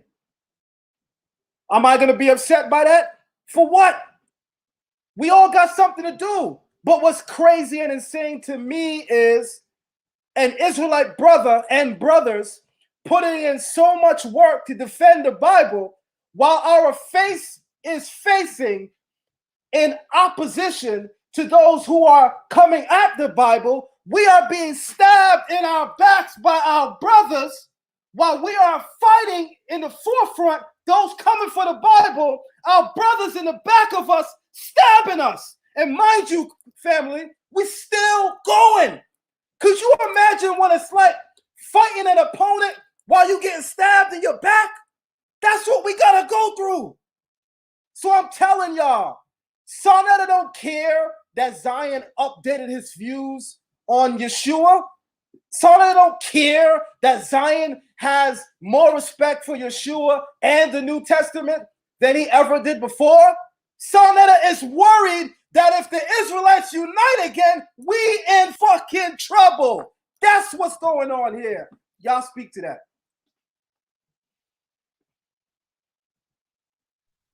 Absolutely. Yeah, absolutely, Zion Lex, because, you know, we know what the script said. When it speaks about, Hail Israel, Yah power, Yah is one. A lot of people objectively look at that as just being one and understanding that there's one power. But in the Ivrit, it says, Sheshamin Ta'wo. For 6 days we shall work. We know that work and worship in Hebrew thought is synonymous. Ivab is the Hebrew word we were told for, we were slave for. So there's a continuous action in the way that we move. In that retrospect, unity is displayed when we manifest our culture on a sovereign nationalistic stance. This is what they're afraid of. Even when you look at the Kemet on trial, and you look at even, the Kemet on trial too, I think it was the Avengers with Divine Prospect, and others that were there, General Hashar, that unification put them in fear. When you seen us in Kemet on trial, all them Hebrews that was in there, it wasn't no Torah only, it wasn't no Messianic, it was none of that. What I seen was Hebrew Israelite sovereign nationals coming into the mind state of bringing forth autonomy through nationhood. That's something that the Black conscious community don't have. The Black conscious community don't have no Damona. The Black conscious community don't have no Rabbi Arnold Josiah Ford. To this day, you can go to Ethiopia and they still got literacy programs named after his deceased wife. What about the Israelites that are repatriating in mass numbers in Tanzania? Dar es Salaam, I have over 300 students. Moshe, I have over 200. We talking about people that are leaving. Ain't nobody leaving. I'm telling y'all, nobody don't know shit about no Kemet over here, man. I'm telling y'all, listen. Anytime Sinetta want to bring like your Jabaris, any of that, I got professors over here on ground right now that are going to their own traditions and show you that they're Israelites. Yeah. Remember how all of them try to say it's no Shemitic blood over here? Well, you do know that there are tribes over here, like you got the Sintati tribe, which they descend back to Shem, and they break down their oral traditions, how they got from the Levant to Mount Kirill-Mojeru. Why you ain't play that whole video, Sinetta?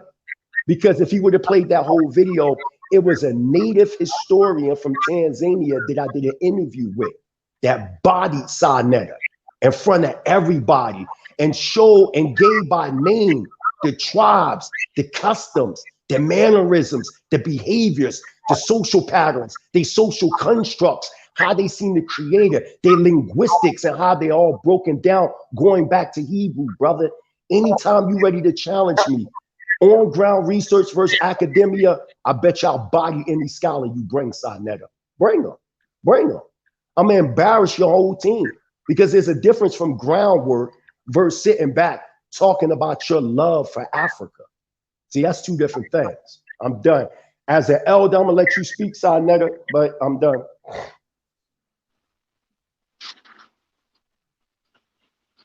Yeah, well, all I was gonna say in regard to what Zion Lexx was saying is strictly what the text says in Tehillim 133.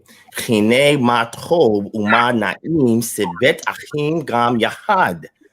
How good is it, Tov? How good is it and pleasant, na'im, for us to dwell in unity? Because when we're together, you can't tell this brother, they saying this about you. They saying this about you. They telling you this because we're together.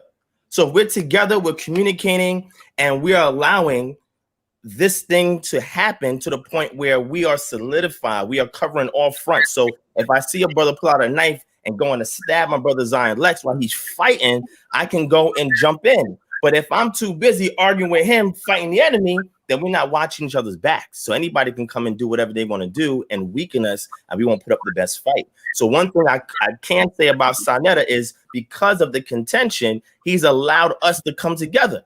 And that, I think, is the most powerful thing that came out of this. Even out of this venting, going back and forth, I do have to give Sinetta credit because if not for the contention, we wouldn't really see what brotherhood is. And us coming on here on the line together, talking and connecting because of what Sinetta did has brought us together as brothers and made us more unified and much stronger. And issues that we might have had that was deep-seated or deeply rooted are now coming to the surface. And as brothers, we can address them and come together. You know what I mean? So Sinetta knows that. He understands that. You know, he even tries to give himself a pat on the back for that. But at the end of the day, the good thing about that is if we continuously talk to one another, air out our differences, then when we become a unified front, Sana isn't gonna put all of us back on that channel again.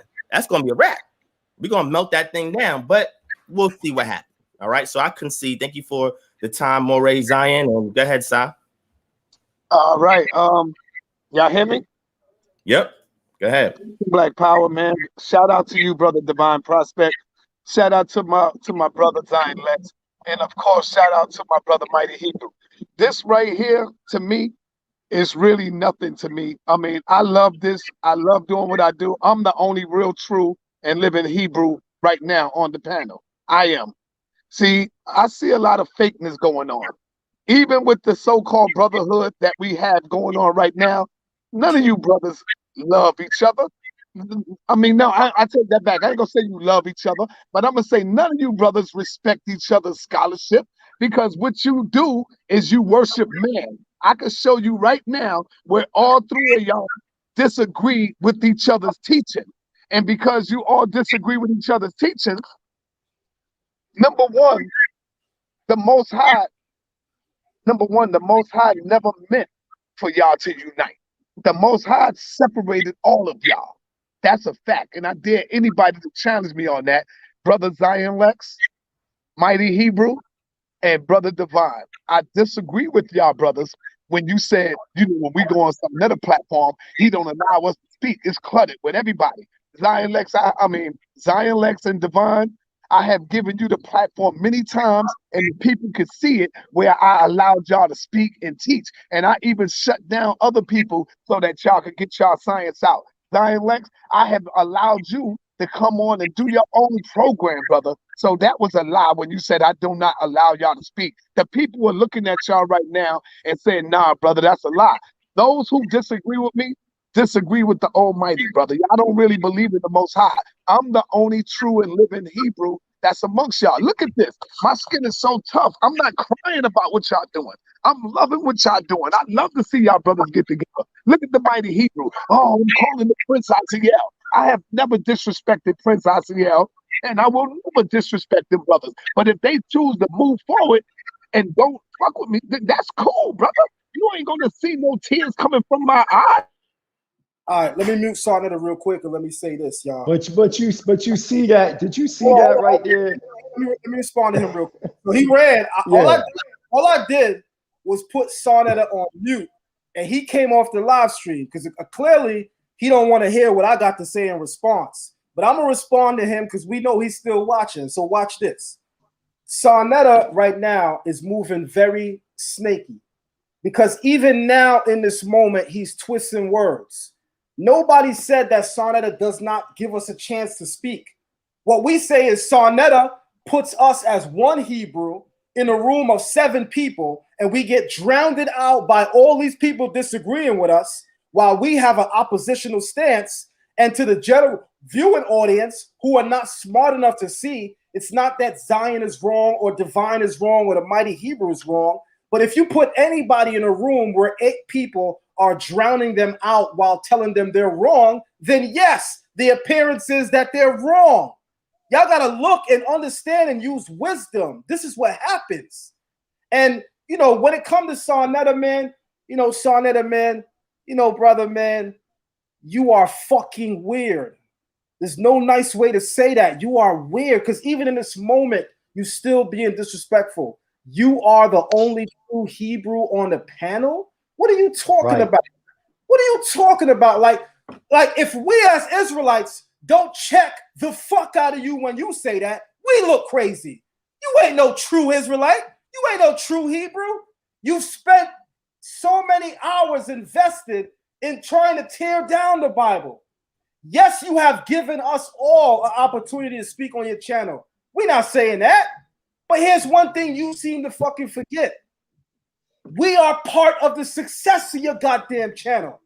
If not, why do you have so many ads on my videos, on Divine's videos, on the Mighty Hebrews videos? You're not giving us no money. Then you talking about, Zion said that he wanted $500 to debate to Zariak. You goddamn motherfucking right I said that. You goddamn, I'm going to say it again. You goddamn motherfucking right I said that. Because first and foremost, I saw it as a null and void moment. We don't need to do it. still, but because you keep pressing the issue, y'all two debate and Tazariak know this is the truth because me and him talk behind the scenes. I kept telling him, brother, me and you could debate this on your platform, or we could talk about it behind the scenes. But to air out our laundry and then allow them to use that against us, that's us hustling backwards. And we don't realize that when we do that, the only thing that we're placating to is our ego while we're losing our fan base and the respect of the people who look up to us as the new elders. And I'm proud of Tazariak on that couch for not, trying to do what Sarnetta wanted him to do. And I'm very proud of myself for not giving in what I know Sarnetta wanted me to do. Because I'm my own man. I'm a man of the Most High God. And I don't always live up to that standard, but I strive for it. And for any of us, for all of us who try and strive to live up to that standard, ain't no man alive could take us from that. So as I told Sarnetta that evening, I don't give a fuck that you're going to go and make a video and say Zion is scared of Tazariak. And look, that's exactly what he did. I don't care because I'm a grown-ass man. I told you that then. I'm still saying it now. He's talking about, oh, Zion is destroyed. No, he's not. All you did was cut me off from a segment of your community. But newsflash, my community still love me. You can't do nothing about that. And I never gave a fuck about your community like that to feel that way. Absolutely. And Zion, and look what the boy trying to do. He think, listen, it's something that you don't know about me, Sarnetta. I went to college for psychology. When I was in the university, y'all know where I was at. One of my majors was psychology. So I studied social behavior. And what you displayed was still trying to put the fault on us. For example, you were bringing up accusations that had nothing to do with what the fuck you did, meaning being disrespectful to a man and to his wife. You made statements like, well, you, Zion Lexx, and Divine Prospect, y'all don't share the same views. Y'all, what does that got to do?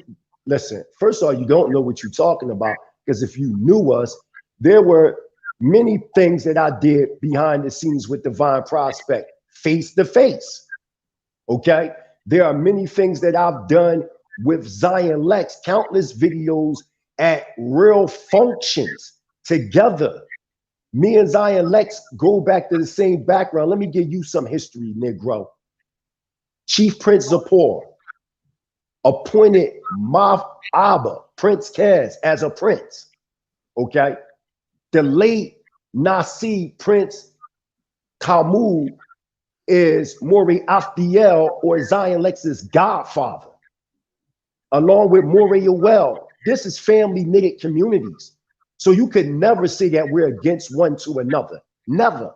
Just because we have certain school of thought, that's what Zion is trying to tell you about his understanding of Yeshua. Each man, as the late Noble Drew Ali said it best, have a right to be under his own fig and vine tree.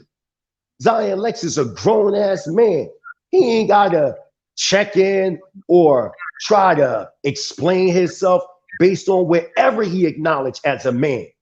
He's a man, and this is the point that you have missed, Sarnetta. Originally, the House of Consciousness, I'm a witness against you, Sarnetta, because I was there when you first started building that shit.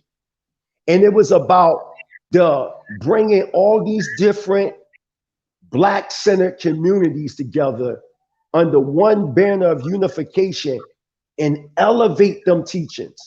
At one time, when you looked at Bobby Hemmett, Dr. Phil Valentine, them men were respected because we understood the higher spiritual frequencies of life. Y'all took that and became what is called the world of the Kuf and the Sophoratic tree of life. You became what we call monkey-like behavior. You've lost focus. You've lost focus of the divine. Now everything is materialistic with you. The fans, the views, the contention, all these things. You came on here and basically blamed everything on us based on the behavior that you're displaying by saying because we have differences. What are you talking about? Show a video where I ever slandered Zion Lexx. Show me one. Show me one video where I slandered Divine Prospect. So, and vice versa. So where is the contention that you talking about? See, you're trying to bring contention. You're the contentioner. It's you. It's you. And you couldn't even take the moment where Divine Prospect was saying by using your negative energy as a part of the experience instead of pointing the blame. He's like, look, he was brought based upon contention. That's what Hasatan truly mean. That's what Divine Prospect and them trying to tell y'all. You are playing Hashatan right now. And he's trying to give you a leeway to be like, you know what? You was a part of that experience. Everything good. We can learn from this experience and become brothers and brotherhood and in sisterhood and in unity. So anytime we, you know, in the forefront, this is where we stand. You couldn't even take that. You had to say, oh, I'm the real Hebrew. Brother, you don't know what a Hebrew is, brother. Because if you really knew what a Hebrew was, you wouldn't be where you stand right now. You wouldn't be talking about some Kemetic shit. You would be over here with us upholding the law, statutes, and commandments and the creator of heaven and earth. I said it. Nobody on this panel is saying the reason why you are who you are is because you don't have no type of like spiritual guidance with you. You think you're the most high versus just a power. It's through your actions. You really are Aries for real, man. I'm done. All facts, man. All facts. So I want to say this since you brought it up earlier, man. Sarnetta said that I denounced my teachers. Shout out to Prince Sapor, Nasi Gadol, as he's now known as. I also know him as Chief Prince Sapor Ben Zevaloon of Shema Israel. This man is a hell of a teacher and in many ways is like a father to me. Unfortunately, we're not in the best of spaces because of a fallout that happened many years ago. And I will never, ever privately or publicly disrespect him. Sarnetta asked when I was sitting down with Tazariak and Daniela, he asked me to tell him who my teacher is while I was saying that I have this new stance about the New Testament. The reason why he wanted me to do that is so that he could name them and then say I'm dissing them.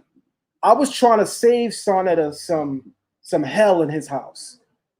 I was trying to save Sarnetta some hell in his house, and I want him to hear. He don't want to mess with them balls. Because what I mean by that is, first and foremost, I personally would never give somebody so much information that they would use it in my hearing because that's going to make me react. Sarnetta was starting to get disrespectful in the conversation, and then he's asking me to share the name of some of the men that I value the most in this world. So there's no way in hell I'm going to give you that. That's not me denouncing my teachers. That's me showing the great reverence, love, and respect that I have for them, even though I'm not in the best of spaces with them. I'm not going to just tell you my teacher's name to give you fuel in the argument to also now mention their name and say I'm going against them, because at that point, Sarnetta, you about to get hell in your house, and I'm talking about from me. Forget them. I'm talking about from me. So for him saying that I denounced my teachers, that is straight up bullshit. I didn't mention my teacher's name because one thing you're not going to do is disrespect my teachers, right? But of course, we know what he's going to do. He's going to do the sucker shit. Later on, he's going to mention their name and he's going to talk tough. Just like he waited to talk tough until we left the building. He went and did a live and said, y'all don't want Frankie to come out. Y'all don't want Frankie to come out. Y'all don't want Frankie to come out because I'm convinced y'all Frankie was on that shit when he was talking. I'm really convinced Frankie was hitting the bottle when he was talking. That's why if y'all look at the caption of the video, y'all see Sarnetta look crazy as hell. I never seen Sarnetta look this crazy. I think Sarnetta was under the influence of alcohol, to be very honest. I think he was. I never seen him act that way. I never seen his mouth slur the way it was slurring that night. And I'm an EMT. I'm trained to recognize what these things look like. So I know for a fact that the brother Sonetta was under the influence of alcohol. But the reason why I could still speak on it is because I learned many years ago that a drunk man speaks his sober mind. So it doesn't matter that he was under the influence. This is how you've been feeling for a long time. But it took the alcohol to make you come out and say it. So I say this to you, Sonetta. You talking all this shit, you know, don't let Frankie out. Don't let Frankie out, Sonetta. With all due respect, I'm from Flatbush. The only people I ever been worried about is Trevor and them. Because Trevor and them, when they pull out that 9, they going to let it bust. That's the kind of people I'm afraid of. I ain't never in my life been afraid of no motherfucker named Frankie. So let Frankie the fuck out. Yeah, Mighty Hebrew. Yeah, like I was saying, like things that he's saying, he don't even know the back alliances that we have, you know, networking, doing, you know, lectures together, uniting other Israelite brothers with other Israelite brothers. The Hebrew Israelite culture is a global phenomenon. You know, I done been to Uganda, I done been to Zanzibar, I done been, you know, here in Tanzania, you know, and other parts of Africa, Dubai, different areas. And all I'm saying is they don't think like this over, you know, how they do in the United States. Like that, when he said African, because I gotta touch on these things. He kept putting that out there. But when I'm telling you, when you come to, like, for instance, Tanzania is over 125 tribes. If you say African, I'm being honest, I never even heard of the word African since I've been over here. Since I've been over here, nobody has called themselves an African. They only identify with the tribe that they come from. If they are Chadi, if they Maasai, that's what they identify. And then you have tribes that's over here that are outlined as Hebrew tribes. Now, let me throw something at y'all that these guys don't know about. This is how powerful the Hebrew Israelite community is. In 1974, at the 6th Pan-African Conference, Masaba, Prince Asiel, he and the delegate of Hebrew Israelites went over there. They were a part of the 6th Pan-African Conference. The late President Julius was a close friend of Prince Asiel. It is established in Tanzanian law that African Americans are recognized in Tanzania as African Hebrews. This is a fact. This is a historical fact that took place at the 6th Pan-African Conference. Now, they need to go look that up. There are tribes in East Africa that came by the way of the Bantu expansion. With these elders over here teach, like you got lands like Arusha for Jerusalem, you got Moshi for Moses. They were saying when the Israelites got exiled by the way of the Levant, many of them came to East Africa. Others went from East Africa to West Africa. This is why you have Bantus in West Africa and you have Bantus in East Africa. Many of these Bantu speaking tribes not only speak Kiswahili, but they also have their own Shemitic tribal dialects that go back to ancient Hebrew. They do the Feast of Tabernacles over here, which is Sukkot. They do the Pesach HaKak Matzah. They have tribes over here that break themselves down into families that go back to Pacific Northern Kingdom tribes. You have Gad over here. You have Issachar over here. You have a bit of Manasseh. You have Judah spread out. I'm telling you, for instance, you got in Zanzibar, you have Bene Musa, the sons of Moses. These are actual tribes through their own traditions, through their cultural dancing. I'm talking about, I got on-ground research side, Netta, I will body you. On ground, you go on Facebook right now.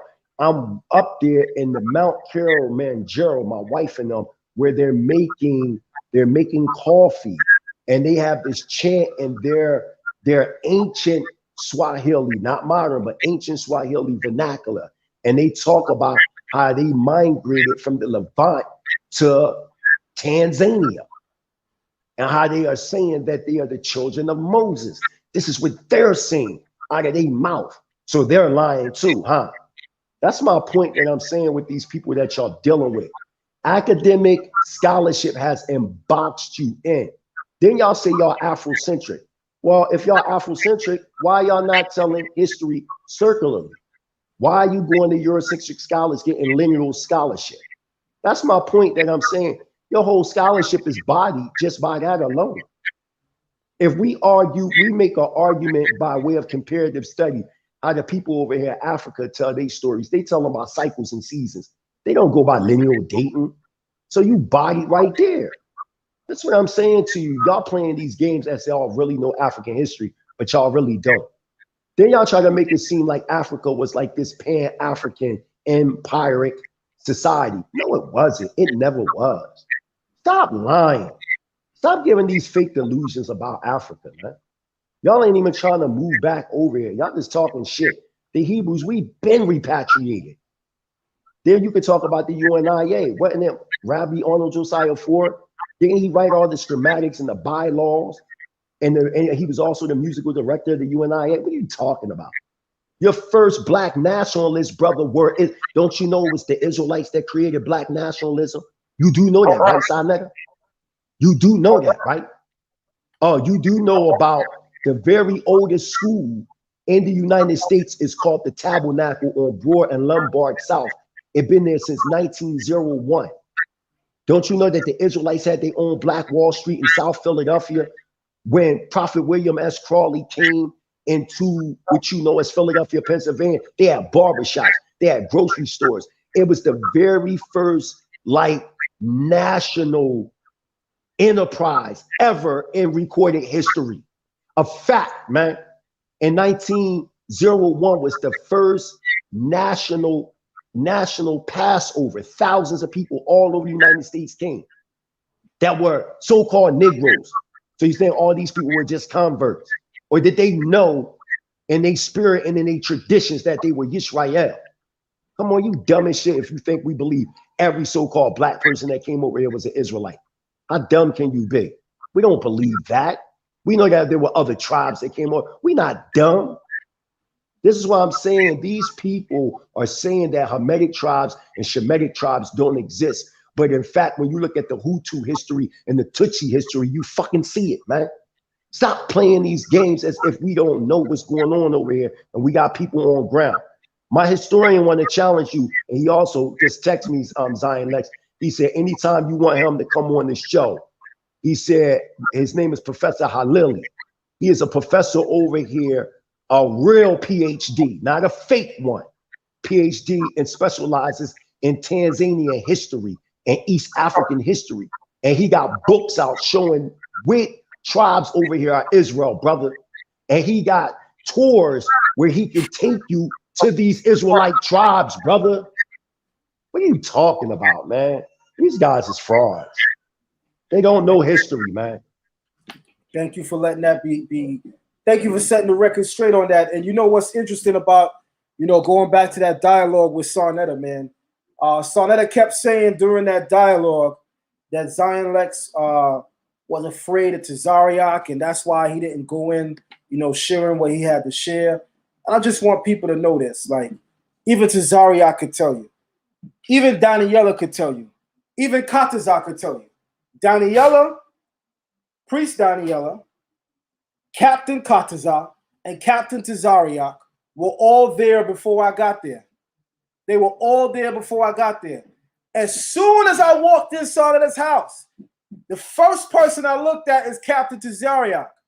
And with a smirk on my face, I said, now what's all that shit you was talking about? And everybody started laughing, and we sat down, we gave each other a handshake. Because we not girly men here. We keep the same energy wherever we go. He's a man, I'm a man. You know what I mean? We laughed. But Sarnetta wants us to be contentious, and it didn't work. And he was more upset at me because he wants to use me to destroy Captain Tazariak, and he believes I have the power to do that. But I want to change the narrative because nobody has the power to destroy an Israelite other than the Most High God. I cannot do your work for you, Sarnetta. I am my own man, led and inspired by God Almighty. No matter how much I disagree with an Israelite, there's no need for me to go out there and try to make a personal engagement with people. I cannot destroy any man that says he stands for the Most High God under the banner of Israel. I wouldn't even try it. And to Israelites out there that are feeding into that, y'all are sick. And to anybody that's following them, y'all are sicker. You're not going to use me as a pawn in your war to beat up on other Israelites, because we smart enough to know it's really a fucking smokescreen, right? Because Jabari was supposed to debate me when he came back from Africa on chattel slavery. You know the topic I've been busting y'all ass on the last 2 months? Yeah. But all of a sudden, just before he comes back, you pushing for me to debate Captain Tazariak. Well, congratulations, you played yourself. Because I already seen and acknowledged it for what it was. It was smoke and mirrors. You didn't want Jabari to deal with me because you know in the conversation I would have exposed that he doesn't know Medu Neter. And I'm not sure how much exposing that needs, because a lot of people already know that. But I would have exposed that I now know more about Kemetic culture and history in many areas more than him. And rather than have that debate, you trying to fix me up with Tazariak. Well, congratulations, you played yourself, because we can see through the smoke and the mirrors. We know what it's about. And your platform, and I kept telling you this, and we keep telling you this, you would have a more powerful platform if you would just allow the ideas to build. But instead, you like contention. So you do weirdo shit like invite Ray Hagins and invite Wesley Muhammad. Ray Hagins ain't know it's no goddamn debate, but Wesley Muhammad think he coming for a debate. Everybody mad at Wesley while he's challenging Ray Hagins. Ray Hagins don't know shit about no debate. And Sarnetta leaves him out there and has him looking stupid, Ray Hagins, when Ray Hagins, he ain't come for no debate. He came to present information. The man felt like he was being attacked in a moment. You know, like how Professor Smalls felt when you was trying to get me to debate him?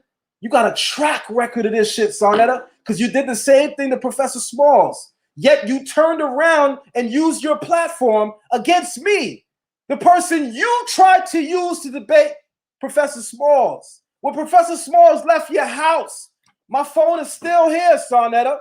The link is in the motherfucking chat room again. Join on and tell me I'm lying. Join on and tell me I'm lying. When Professor Smalls left your house, you put the camera back on and said, Zion Lexx, turn up on him. 2 days later, you interview him and ask him, how does he feel about him disrespecting me? What kind of weirdo fucking shit is this? And I still fucked with you. But enough is enough, man. So you said it before I said it. During Sarnetta's live, he said he don't give a fuck. He don't care if Zion don't come on his show. Well, I'll tell you one thing. You're not a true Israelite, but you might be a true prophet for that one. Because I'm not coming on your show. Motherfuck your show. Because nobody can talk about me in that way and then expect that because A, you apologize, and B, you don't fucking mean it, that I'm just going to come back on your show. So you know what? You're wrong about being a true Israelite, but you might be a true prophet because I damn sure ain't fucking with you or your show. But shout out to you. Absolutely. Shout out to you. And that's sad, man, that you know he can't see his error and him to be the age. Now, look at what's going on. Look at the generations under us. So if the generations under us looking at Sarnetta as our elders, right? And they see in contention that this elder came and take correction, then how are they going to respect us when he's being, you know, wicked in that manner? And then in turn, we want the younger generations to respect us. But we got an elder that's totally hold on one moment. Family, we've been here almost 2.5 hours now, going on 3. And we have almost 500 people in the building and 200 likes. So I'm reminding our Israelite family that's in the building, make sure y'all hit the like button, family. Also, family, support the platform. because now that I'm not going on that platform, I'm going to be going live every single day, and I'm going to be busting they fucking ass. Sonetta don't know what he just created. And let me tell you what and I just got my new podcast. I'm gonna come at it. I'm gonna let you get that. I expect that starting from tonight, he is gonna invite people like Garfield. Remember, he let Garfield come on his show and do a whole tirade to talk about my book, which is personal. Oh, yeah, I remember that. Yeah, I remember that. Yesterday to tell me that he doesn't mind me banging on him, but just don't go personal. Even though you allowed people on your platform to go very personal with me. This is the weirdo shit that I don't understand. So I expect that Sonetta is gonna have, you know, the powwow, the boys club, the boys and girls club, all the men, all the women in the conscious community. He's gonna have them come on the show to talk about me. And guess what? I invite that kind of energy because I love when the odds are stacked against me. In fact, I've been enjoying whooping y'all ass with my hands tied behind my back. I've been enjoying that. So look forward to this. If you think I had my foot in y'all ass before, oh shit, I didn't go live every day. And there were certain teachers and people I didn't speak about. But god damn it, the worst enemy you could create is a person as fixated as myself. And if you think my foot was in the ass of that community before, god damn it, the war is on. Yeah, Mighty Hebrew. Or not to switch it up a little bit. We was on the Killer Priest podcast, man.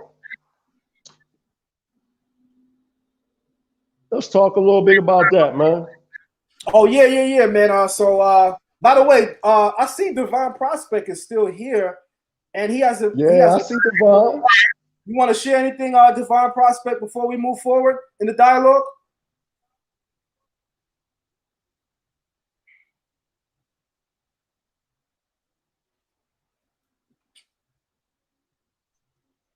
All right, he might not be available. He might have stepped away. Divine, I'm going to remove you until you're available. So you're still going to be in the back chat. So when you're available, just jump back in, but I'm going to take you off the screen. All right. So, yeah, man. Yeah, you know, shout out to Killer Priest. I came on his show, dealt with a suit. That's our Israelite brother. Shout out to Killer Priest. My brother Jeremiah said, Divine in the bathroom. He went to the bathroom. Divine, make sure you wash your hands when you come back on live. What did he say? He went to the Beis Shimo? He went to the Beis Shimo? Divine, make sure you wash your hands from that stinky butt when you come back on this live stream. Beis Shimo. We in the Beis Shimo. Shout out to Divine, man. He'll be back. So, yeah, man. You know, they tried to ridicule me, Mighty Hebrew, when I brought out groundbreaking information. When I compared the historical Narmer to the historical Nimrod and showed that they are the one and the same persons. What is your thoughts on that? Yeah. Oh, that's absolutely true. Especially when you understand pre-flood history and pre-antediluvian history, you can understand the post. Narmer is, in fact, Nimrod. That's a fact. Just like Menes the First is Matzuzayim or Mitzrayim, which is the banker of the sea.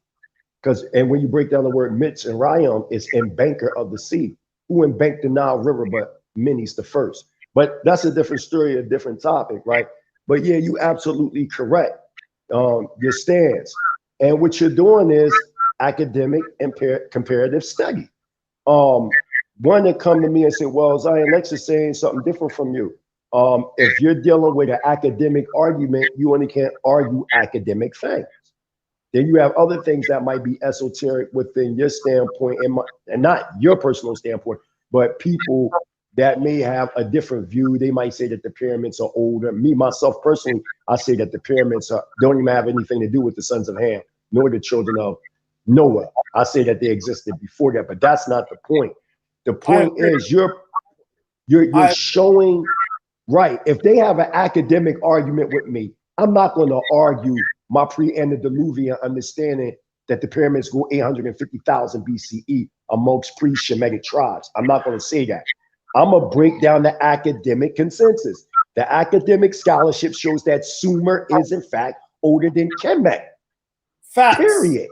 Which is a fact. When you look at the post-flood history, the oldest civilization of post-flood would be within its root epic, Sumer.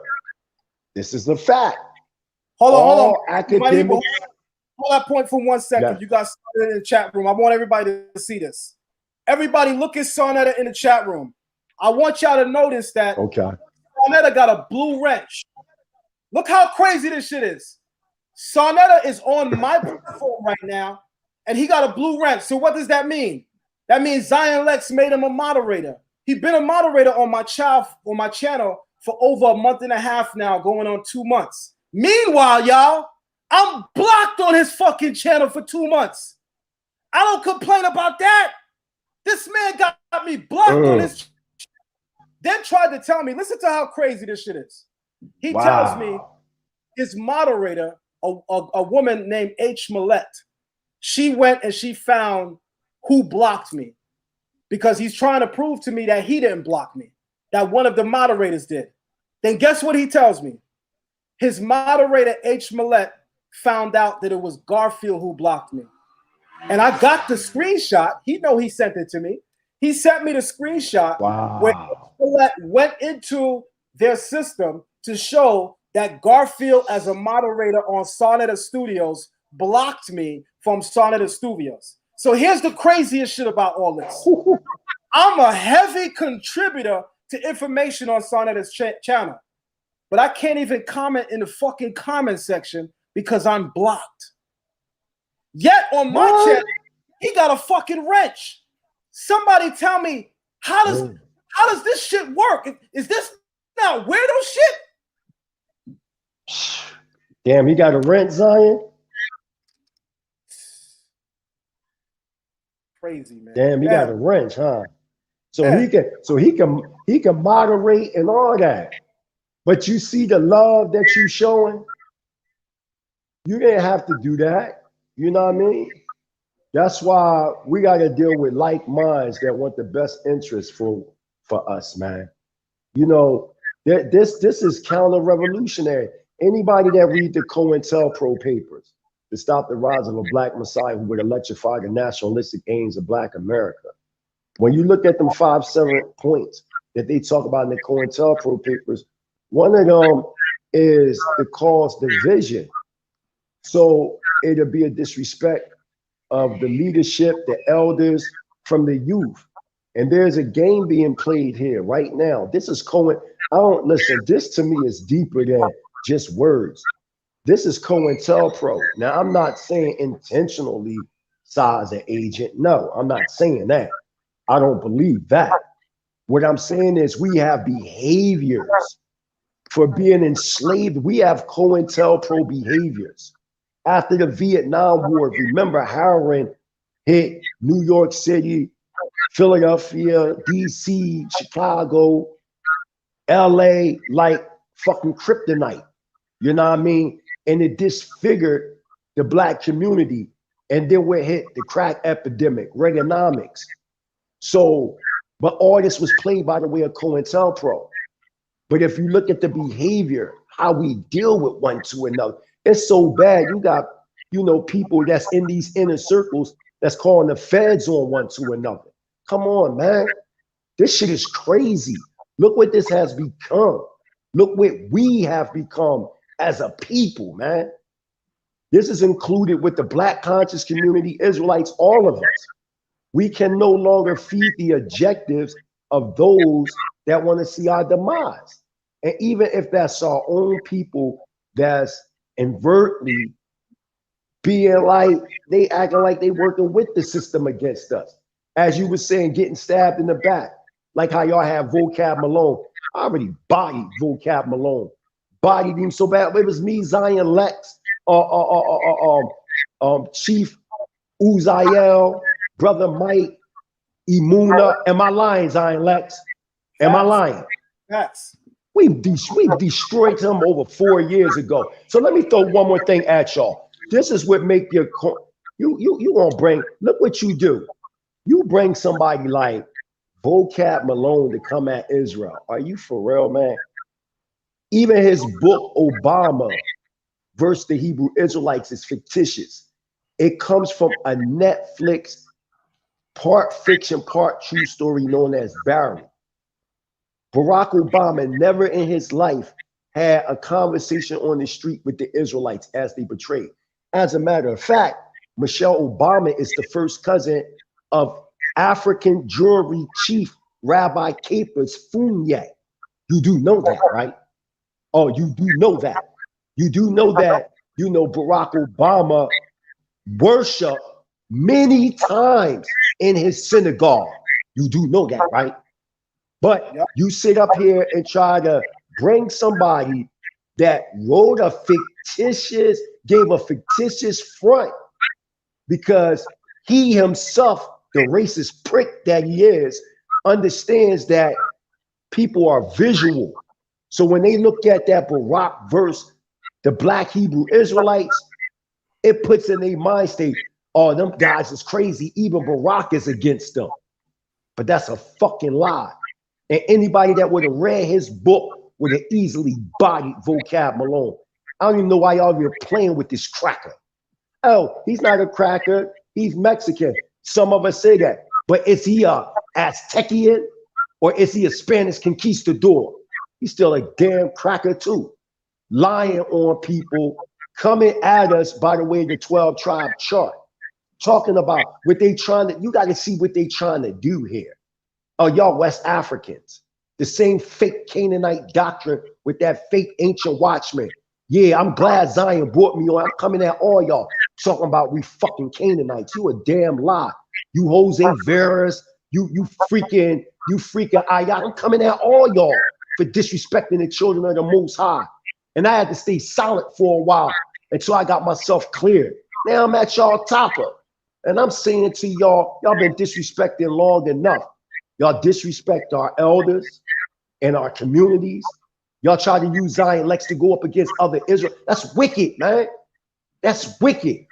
You know what I mean? We know you for doing this within your own community, man. Look how you threw Sarasut and Segi out there. That's why I don't really fuck with you, man. That's the truth, man. Word on you put his business all out there. I ain't gonna get in all that. But that's not cool, man. It's not cool what Cass is doing to one to another. But you say you conscious and you want the redemption of our people, but people that's working, even though we have a different view, but isn't the goal to help redeem our people? What you just want is to believe we Africans and that's just that? But we just live our miserable lives in America only and no hope, no destiny, no dreams, constantly getting shot in the face and the back by the police. What the fuck are you doing about it? You talking about, oh, he went to Africa. What I suppose that did? Wasn't that the mission of all the founding fathers before us? Wasn't the objective was to leave from this wicked land? And then if you talk pronostically with the prognostications, the prophecies, then our destiny is to leave. I'm in the promised land. Read Bereshit chapter 15, 18. From the great river Egypt to the Euphrates, the Nile flows down here. I'm in the promised land. You thinking that we thinking like so-called Jews, that fake Jewish state, that's only a part of the promised land. Y'all don't even know history. And y'all know that Israel sits on the tectonic plate, African tectonic plate. You could go into Israel. That's how I know y'all don't travel. Because if y'all travel, the location of the tectonic plate is right there in Israel. And you can go to the sign. You got Sar Elif Hakeem Ben Yahuda and Damona that does the tours and take you there. Y'all guys is dumb as fuck. Y'all acting like, oh, that ain't the part when we know that the Negev is nothing but the extended Sahara Desert. Why does the same animal and plant that you see in Israel and Africa? Come on, man, you being dumb. Stop being dumb. They tried to take Egypt from us and say that was the so-called Middle East. If there was a Middle East, where's the Middle North, the Middle South, the Middle West? The term Middle East came at 1945 with World War II correspondence. It was the Egyptian government with Britain and all of them from 1859 to 1869 that dug the Suez Canal, man. It took them 10 years to do. That shit is Africa, man. Y'all dealing with the demarcation stations of your Gentile oppression. A fact. Y'all talking about y'all Afrocentric, but y'all still look at the so-called Middle East as something distant from the rest of the continent. Have you ever been to the so-called Middle East? It's more dark-skinned people with woolly hair and wavy hair than your Gentiles, man. What are you talking about? You don't know history. You don't know history, and that's why Zion is buying y'all. Y'all so silly, right? Let me share y'all something. Y'all let Zion Lexx come in. You know why he had an advantage over y'all? Because he already knew Hebrew and Aramaic. And if you know anything about the ciphering, the metuneta, this brother studies it, or imtu, however you want to pronounce it, right? Don't you know Wallace Budge and others that dealt with cracking that code? They used the Hebrew as a base to crack that shit. You do know that, right? That's right. Don't let me bring the Black Lotus Society. Don't make me bring the Black Lotus Society to expose y'all on that. Once again, it is a historical fact that Hebrew is the base. Why do you think when you go to Wallace Budge's Egyptian Book of the Dead, which is coming forth, and you go to his dictionaries, why you keep going back to Chaldean? Why you keep going back? It sounds kind of funny. Yeah, it sounds decipher the Medu Neter. His dictionaries tell you that Hebrew was used to decipher the Medu Neter. Simeon Levy. Right. Yeah. Get it. What y'all think I don't know about Egyptology? You see what I did to SETI? Y'all tried to jump me. I bodied your whole team. Just like I bodied Polite. Fact. Oh, she said such and such and such. Come on. Just because this is dumb shit he's saying. Oh, Madam H.P. Blavatsky is a witch.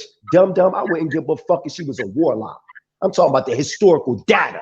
That's what I'm talking about. So you telling me, oh, you thought that would scare me because you said she was a witch? So what? I'm talking about the historical data. You don't know with them you don't know. That's talk. The fucking Chancellor Williams, he was a Christian. He knew everything about Africa, but he died a Christian. So did Dr. John Henrik Clark. Oh, you want to talk about Sheikh Anta Diop? He died a Muslim with a French white wife. What are you talking about, man? But you sitting up here trying to come at us? Oh, we come at y'all. We know for a fact that why you think it was so easy for Zion Lexx to learn so quick? We watched them. I was laughing because I understood the base of it all. I'm like, damn, he already know Hebrew. They're gonna fucking destroy these guys. They're gonna destroy these guys. Easy. Because we knew the base of it from which it came. Anybody that read these Champollion, Petrie, any of them, they're telling you that the base, go to the Royal Society, go to the archives of the Royal Society in London, England, and find out ain't the Medu Neter, the base of it is Hebrew. Go do it. Yeah. Y'all talking crazy. And y'all really can't prove the sounds anyway.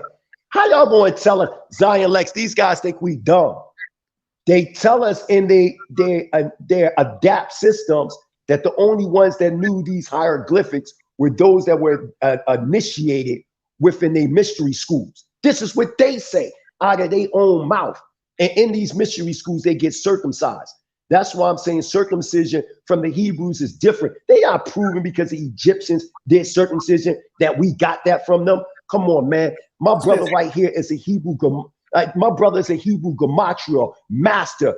26 is the number of the Creator's name. 2 + 6 is 8. 8 is the covenant of the Most High put upon our children, our male sons. That's why we circumcise on the 8th day. And one more thing, Dr. Reggie, you always talking that convert shit. Guess what? All my sons were circumcised on the 8th day. Rabbi Baruch circumcised my children from Beni Adat in Brooklyn, New York. Yeah, let's get it right.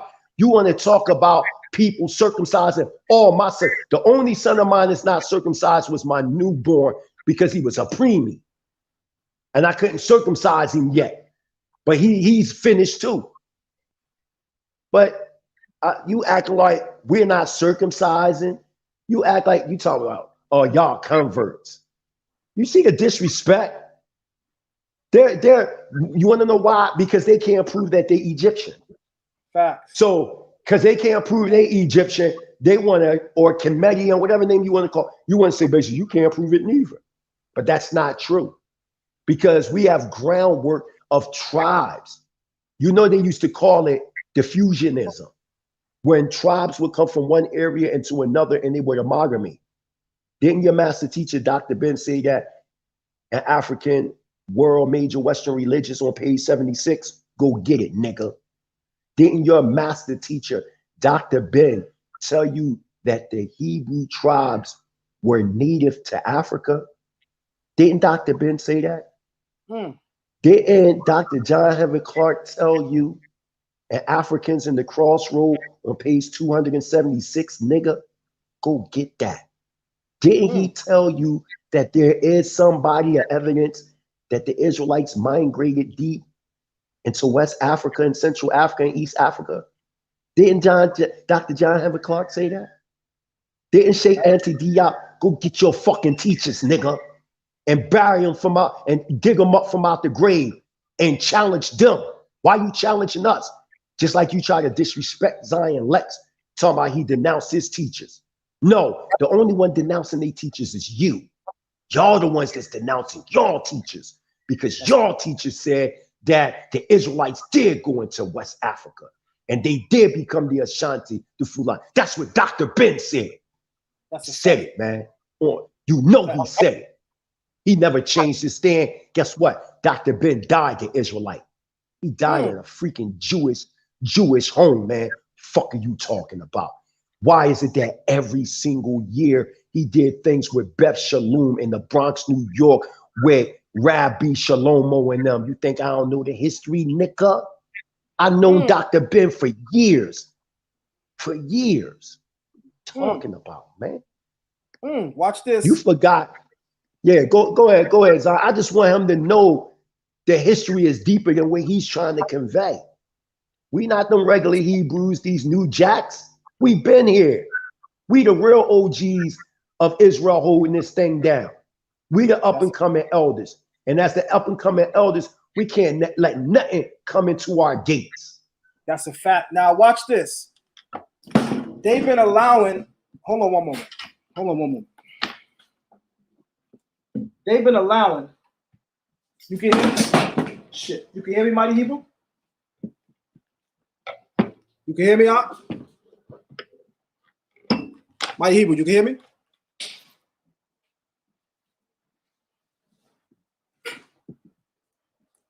All right, Mighty Hebrew, you can hear me? Hold on. Let me see what the hell just happened. All right, Mighty Hebrew, you can hear me?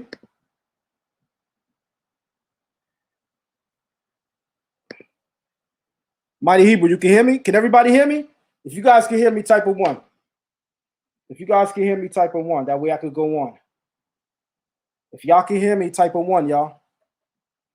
Type of 1 if y'all can hear me. All right. Now, notice how they all upset that I'm saying that Kemet is not the oldest civilization, even though Dr. Ben said it. Even though when Garfield debated Jabari, he used my argument. In his debate with Jabari, Garfield said, you keep saying Kemet is the oldest, but Sumer has this item before Kemet. Sumer got this before Kemet. The whole time Zion Lexx says, to counter rebuttal the argument that Kemet is oldest, I go to Sumer. Garfield says I'm wrong. But when he debates Jabari, he also goes to Sumer. Why doesn't Garfield go to West Africa? Why doesn't he go to Nubia? Why does he have to go to Sumer? Guys, if we're not paying attention, it's because what I'm saying is right. So now I want y'all to hear what Dr. Reggie is going to say. Watch this, y'all. Sarnetta going to be so pissed off that Reggie is co-signing that Sumer is older than Egypt. Listen to this. And watch later on Sarnetta's show. He going to bring Reggie on, and Reggie going to switch up. He going to say, nah, it's not older. but it's too late because we got the beam footage.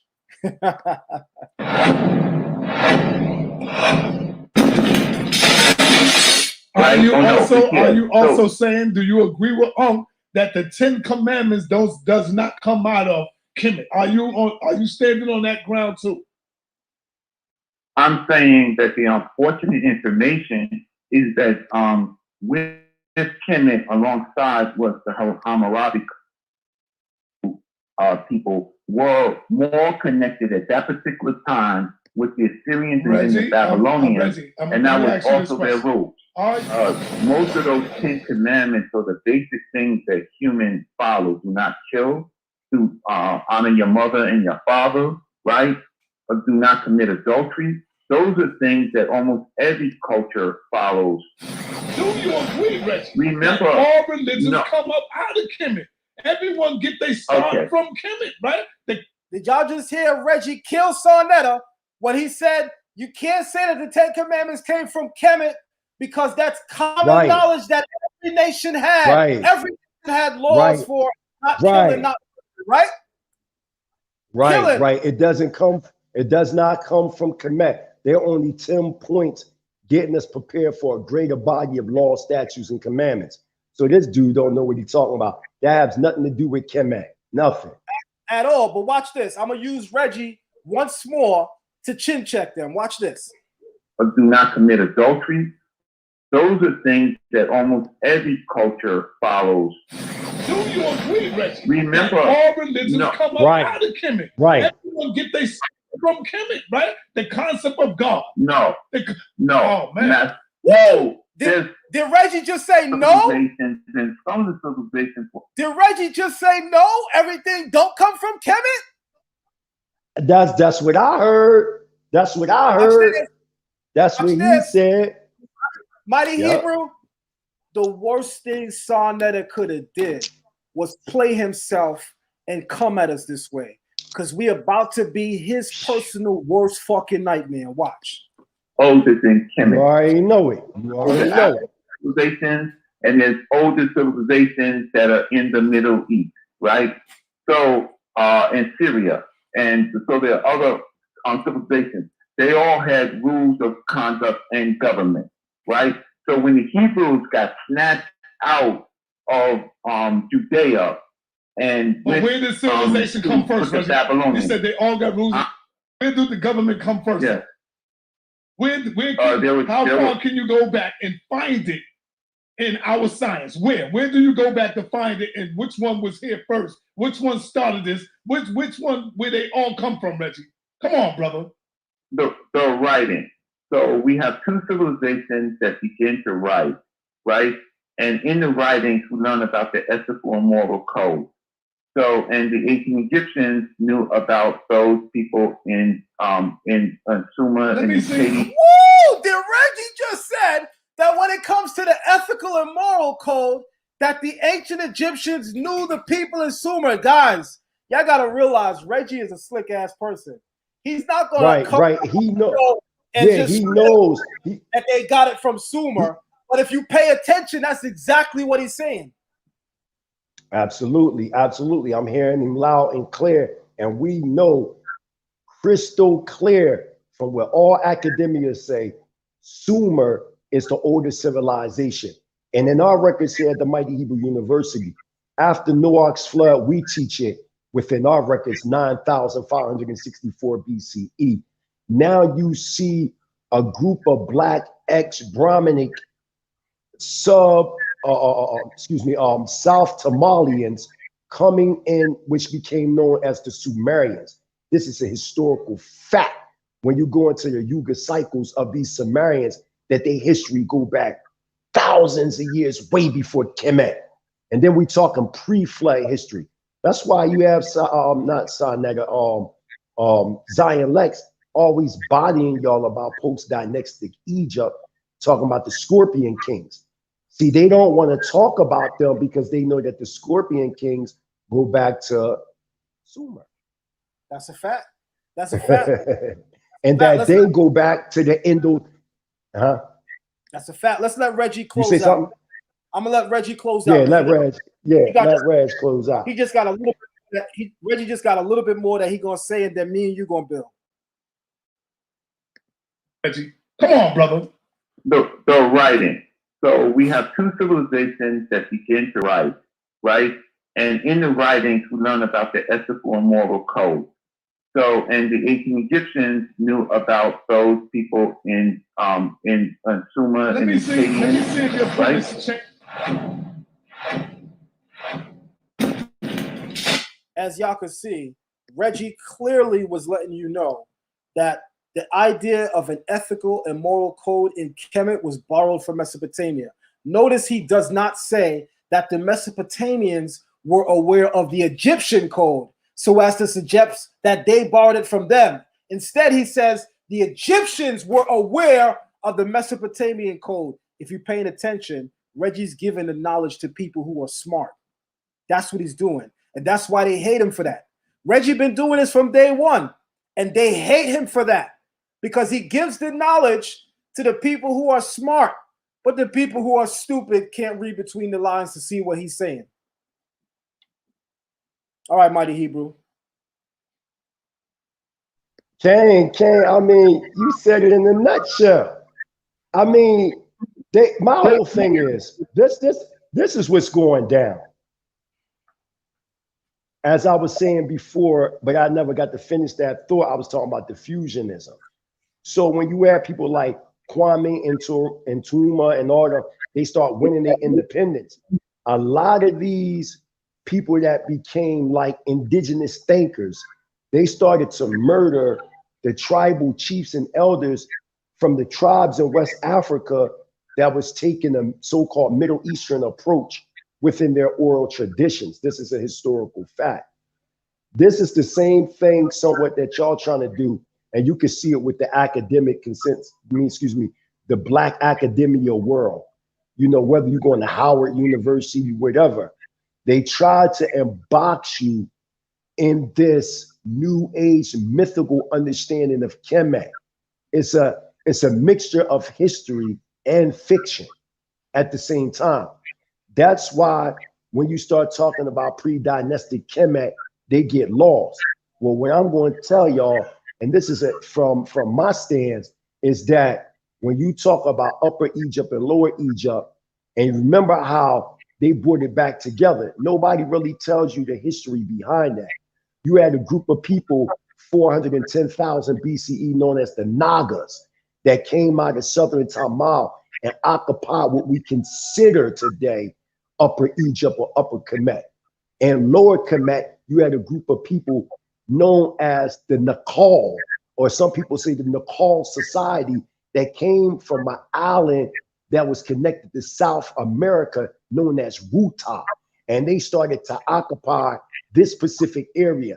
Later on, as time developed, through the history that we share over here, this pyramid power structures became passed on to which you have the children of the pre-Toltecs, the Tavaklis, these different tribes in the Americas, and even stretching over to the Indus Valley. So pyramid building and mob building came around thousands of years before Kemet even existed. And this is in your history because Solace tells Plato this. They call it Atlantis, but it's really Patala or Atala. And they call Lemuria, the real name is Tamanadu. They know the facts. This is why it was the Royal Society that when they conquered different nations that they went, indigenous nations, they destroyed their epic history. We as Hebrews, our epic history lines with that. The only thing we're focused on today, more or less, is the post-flood history.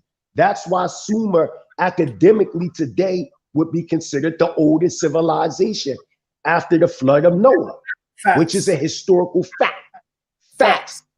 That's why they don't know how to build the pyramids, because I'm saying they didn't build them motherfuckers.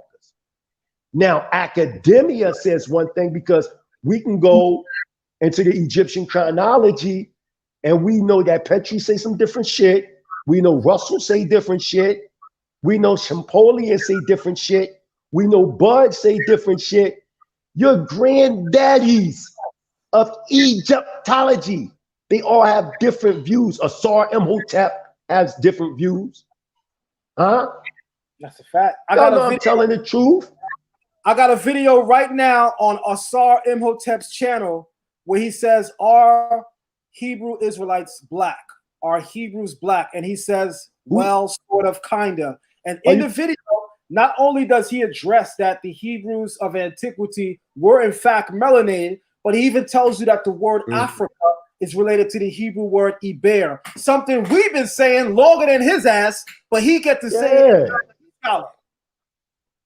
Yeah, absolutely, absolutely. And you're absolutely correct, Zion Lex. And for people that keep trying to body our elder, Professor Rudolph R. Windsor, his brother Cole Windsor taught me, Dr. Murray Yoel, Hebrew. Man, I'm defending Professor Rudolph R. Windsor. The problem with these guys, when they read books like Babylon to Timbuktu or Judea Trembles Under Rome or whatever, they read it as if it's the book strictly from the words of the author. No. If you understand the book from Babylon to Timbuktu, it was put together just as Hebrewisms of West Africa was put together.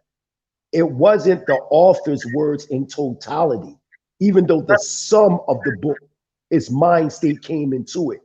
But it was a collection of comparative studies. This is why when you go into Babylon to Timbuktu, Kemetic scholars, as you say, it would be good to look at the numbers and go to the footnote. Now, if you would have did that, now we're going back to what Zion Lex said about this word Africa. You even see Rudolph R. Windsor back in 1969 already revealing the fact that the word Africa went back to the Hebrew Aramaic word Afra, which means soil, dust of the earth. You can go into Bereshit chapter 2, verse 7. You see it. You see it in the 25th chapter, verse 4 of Bereshit, when you talk about the sons of Midian. And you can go into Josephus and you see that the Aphorites conquered your Punites. And don't say that Josephus is not an authentic source. Come on with the fucking contradictions. But Josephus can be a source for you if you want to use against Ampion to discredit the Hebrews, right?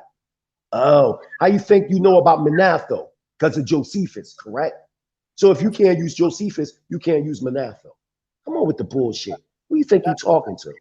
This is what I'm saying. These arguments that y'all try to use, you can't fuck with us. We're on a whole nother type of level. Listen, y'all dealing with illogic, just like the argument, how y'all trying to say that Afro-Asiatic, y'all got a new name.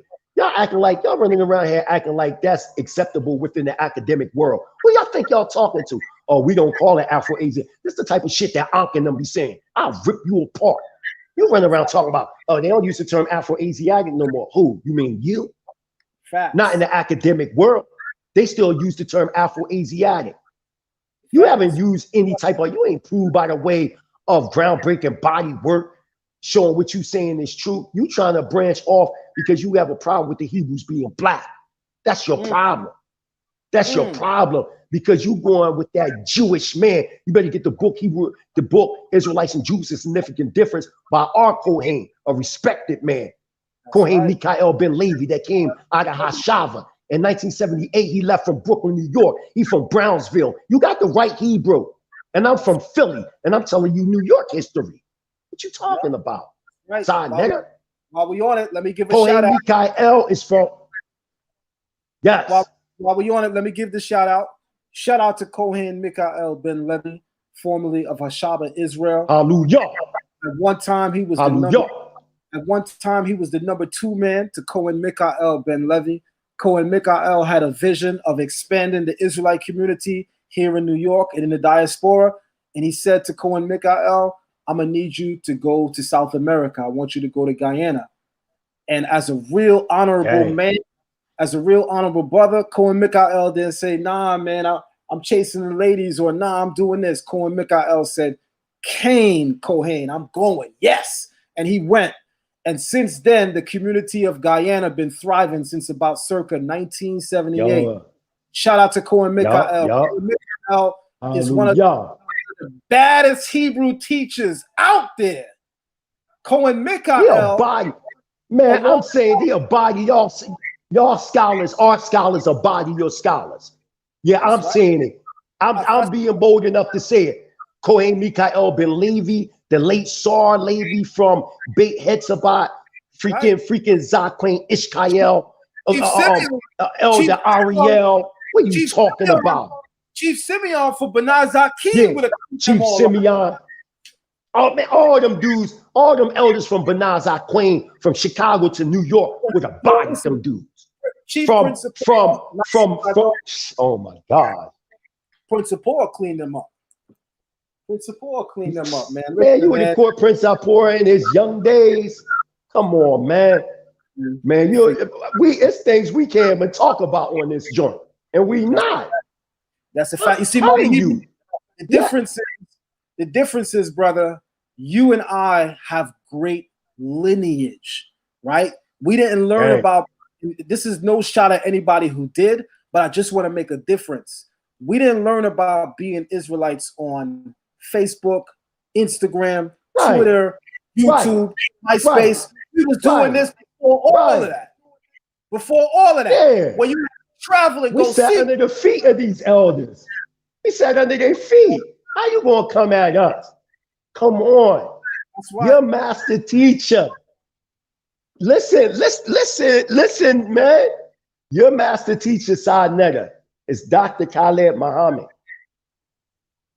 Dr. Khaled Muhammad and Prince Asiel was very close friends.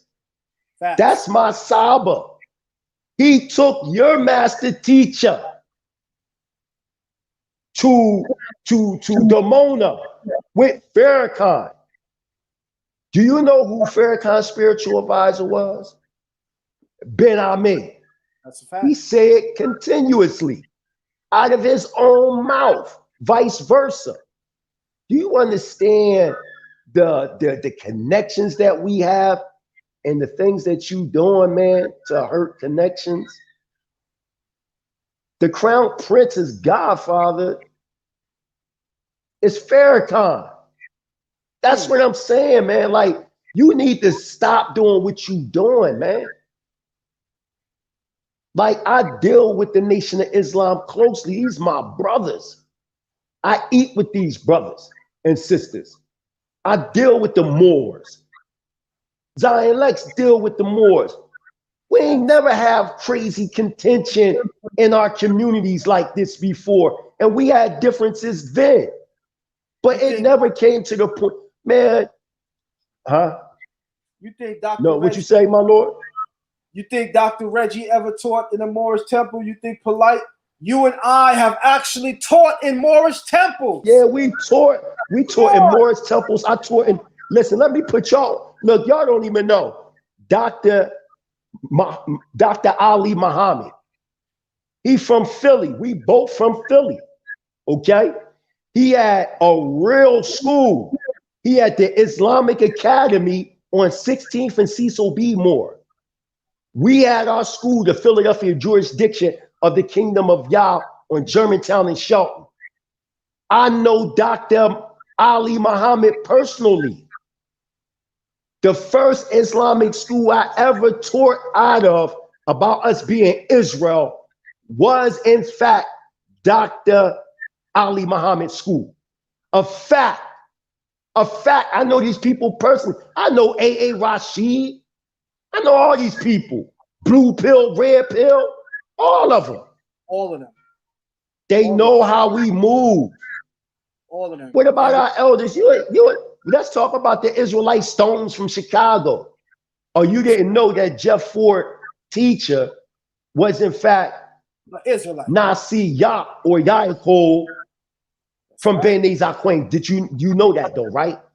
Right. That's why the Chicago Israelites never had problems with the GDs or the vice lords and none of that, because they were all family. All family. The Moors, and the Moors and the Israel, we family. All family. The House of Consciousness, I'm telling you, y'all acting like a counter-revolutionary group. And anybody that sit around making a religion just to bang on Israelites, that is insanity, man.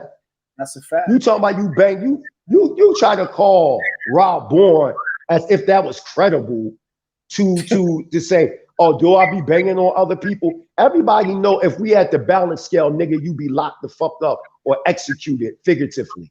Why? Because you got way more videos coming at Israelites. What is your obsession? Your obsession is that first, let's look at the math. Let's start from the beginning.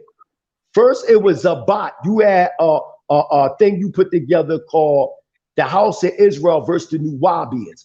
That was in 2008. Zabat and them destroyed the Nuwabians. Then you try to come with me and Seti. I destroyed Seti.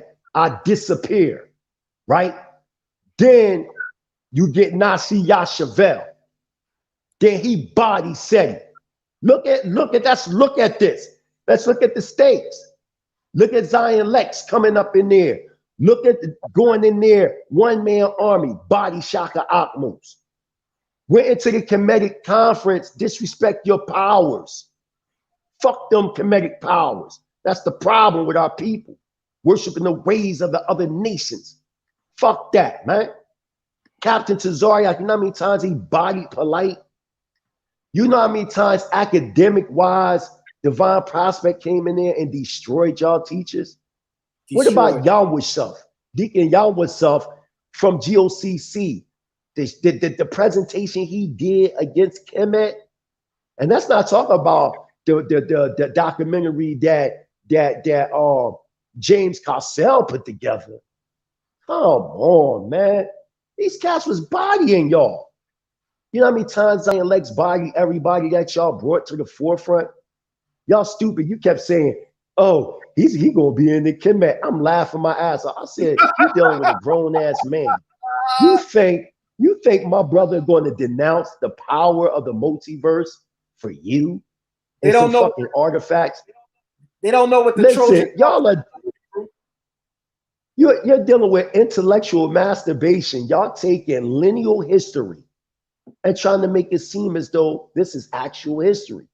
Not understanding that lineal history is controlled by an element, which is archaeology, paleontology, whatever the element they want to control. Then they give you this great picture as to historical events being passed down through little, like 32% pieces of bone fragments and not damn near any fragments. So that means that they're imposing their own Eurocentric historical thought in the narrative, fool.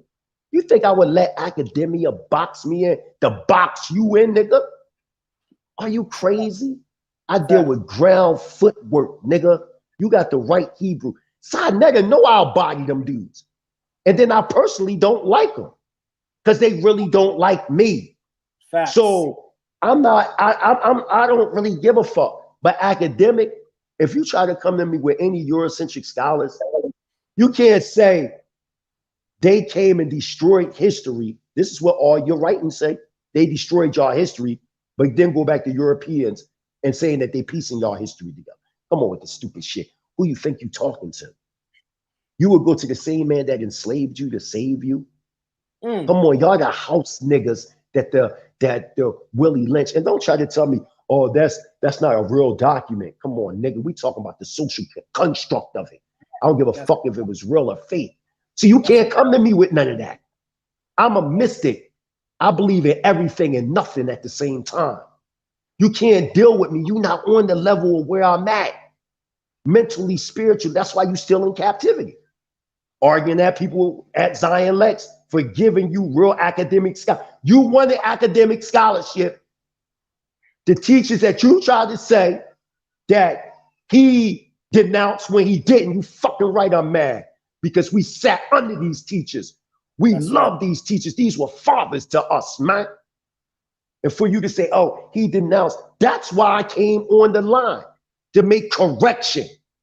And you fucking right, I came at the New Testament. Because you try to box my brother in as if he was on some New Testament type shit. No, what we're saying is there was a historical Yeshua. And if you really want to go there was no New Testament at the time of Yeshua. So technically he was Torah only. So who you think you talking to? Yeah, Yeshua was my brother, nigga. He was a revolutionist. You better go get the book, Judea Trembles Under Rome. What you thought I was going to denounce the brother? Just like right now, let's deal with the facts. Let's deal with the facts at hand. If you got teachers, for instance, Chiefs of Paul. That's the school of thought Zion Lexx come out. I come out of Prince Cass, Prince ACL. They both Torah only, but they understand this may vary. It's just a school of thought, but they all Torah only. Wouldn't that be the same with Yeshua? You try to come in with the Messianic, the non-Messianic, following after the Europeans started that through Messianic Judaism. And let me throw something else at you too. Did you know at one time they used to call us Black Jews? But did you know that they had a council of leaders in 1977 that came together? You know what I mean? Chief Rabbi Nolan, Richard Nolan, all the, you think the late Rabbi Hodges, come on, you don't know who you fucking with. We said we no longer going to deal with saying Black Jews. We want to distinguish ourselves from, you know, saying we Jewish. So we're going to say Hebrew Israelites. That's how you know we're ancient watchmen. We were easily bodied. Why would you call yourself Hebrew Israelites when that term was developed by the so-called black man that you call Canaanites? You're a fucking nut. You're a nut. Just like you try to say we the dirty Canaanites, but you want to use that fake Hebrew called Lashawan Kodesh, which is really the writing of Ariyah. Yeah, you think I don't know? Yeah, who you think you talking to? Anytime you say Shalom, that comes from the house of David. The house of David is a splinter group that came from out of the original UPK. Why? Because some of them believe that Chief High Priest Mashal was the reincarnation of King David. You don't know who you fucking with. You can't come to me with that. I know the whole historical breakdown of how UBK came from Rabbi Bibbers, who created the old Tanakh school that really come from the commandment keepers. Who you think you're talking to? Our elders knew who he was. That was Chief of Chiefs. Chief of Chiefs Naphtali knew Rabbi Bibbers personally. That's right. What are you talking about? That was Moray the late Moray Mishael. They all knew him. That's right. Yeah. That's what I'm saying. These guys, they trying to separate. You can't talk about you, Zion Lexx. What are you talking about? Me and Zion Lexx and us, we go back to the same teachers. What are you talking about? That's what I'm saying. These guys don't even know what they're talking about. You think that we can't elevate? I'm one of the only ones that talk about the pre-antediluvian world. That don't mean that I'm not Torah only. You think because I'm studying a history that I would let that history cause me to not follow the commandments? Are you a fool or what? There's a difference from dealing with comparative study and building on research versus trying to follow the ways and mannerisms of other people. What are you talking about? Y'all don't have no structure. That's why y'all keep cutting each other's throat. Y'all need the laws of the Creator more than we do. You always say that things come from y'all, but why aren't y'all doing what we're doing? When you ever did Pesach HaKak Matzu, I will bury you. Fuck that shit. The house of consciousness must burn in righteousness. Boom. You talk about all your scholars, right? You say that our stuff comes from y'all. Why y'all not doing Pesach HaKak Matzu? Why y'all not doing Shavuot? Why y'all not doing Yom Teruah? Hold that thought, Mighty Hebrew, because I got a bomb for the community. Hold that thought. They said what we doing come from them, right? Let me show them. Let me remind them where Dr. Ben come from. Let me remind them where Dr. Ben remind them. Y'all remind them. Let me remind them, where Dr. Ben come from. Hebrew. What are we looking at? Hey, Dr. Ben. What are we looking at? I see Dr. Ben. Yup. He with the Israelites. He with the Israelites. He went Rabbi Levi ben Levi. He went Rabbi ben Levi ben Levi. What are you talking about? The year is 1977. Dr. Ben graduating from the Israelite Rabbinical College. They're giving him an honorary degree. He didn't fulfill the requirements to become an Israelite rabbi, but they're giving him an honorary degree. If you look at everybody's cap and gown, everybody has black tassels. Dr. Ben is the only one with a white tassel. That means he doesn't have the highest degree. So y'all greatest teacher was a student among us. And I say that with respect. Don't you forget that your greatest teacher was a student among us. Oh, Stinger, boom. And you know what? What's really deep about this subject matter is that this happened in 1977. Ooh, Dr. Ben's writings were all written before that. All they do is republish old writings. His books was written like in 1970, 1958, 1972. But this was 1977. Thus, he was still acknowledging, even to the day he died, that the Israelites was black. Facts. He had a problem with the Jewish establishment. See, y'all do not understand what Seti say best. Comparative study. It's when you read the book, We the Black Jews, it's predicated on comparative study. When you see Dr. Ben talking, he's talking about his distastement of European Talmudic Jewish establishment that many of the Israelites in New York were adopting. But you know what's so funny about that book at the end of that book, We the Black Jews, bear witness to the white Jewish race myth? Yeah, that's what it's called. Yeah, right? Is that in the end, he gives you the solution. Doesn't Dr. Ben say that we need a new Bible in the sense of redefining the Hebrew culture that is within our lenses? Isn't that what we've been doing in Dimona? Isn't that what we've been doing in Tel Aviv? Isn't that what we've been doing in Egypt? Isn't that what we've been doing in Jordan? Isn't that what we've been doing in Tanzania, Ghana, Nigeria, all over Africa? You have these Israelite communities doing the things that were commanded from us to do by the former elders. Deuteronomy chapter 32, verse 7 tell you to go to those before you that know the generations before you. Go to your fathers that they may tell you. Zion Lexx know the Ivrit. Go to your Zakwanim, your elders, that they may teach you. So a part of the Torah is you got to have a body of elders to teach you. So if that be the case, you coming at us with motherfuckers that learned from social media with no elders. We come with elders. That's basically you disrespecting our elders. Anytime you invite me to dialogue with certain people, and I done put in over 30 years of footwork, and you trying to get me to debate a motherfucker that came around 5 years ago and don't have no footwork, that's like disrespecting me. That's a like, fact. You better come on, man.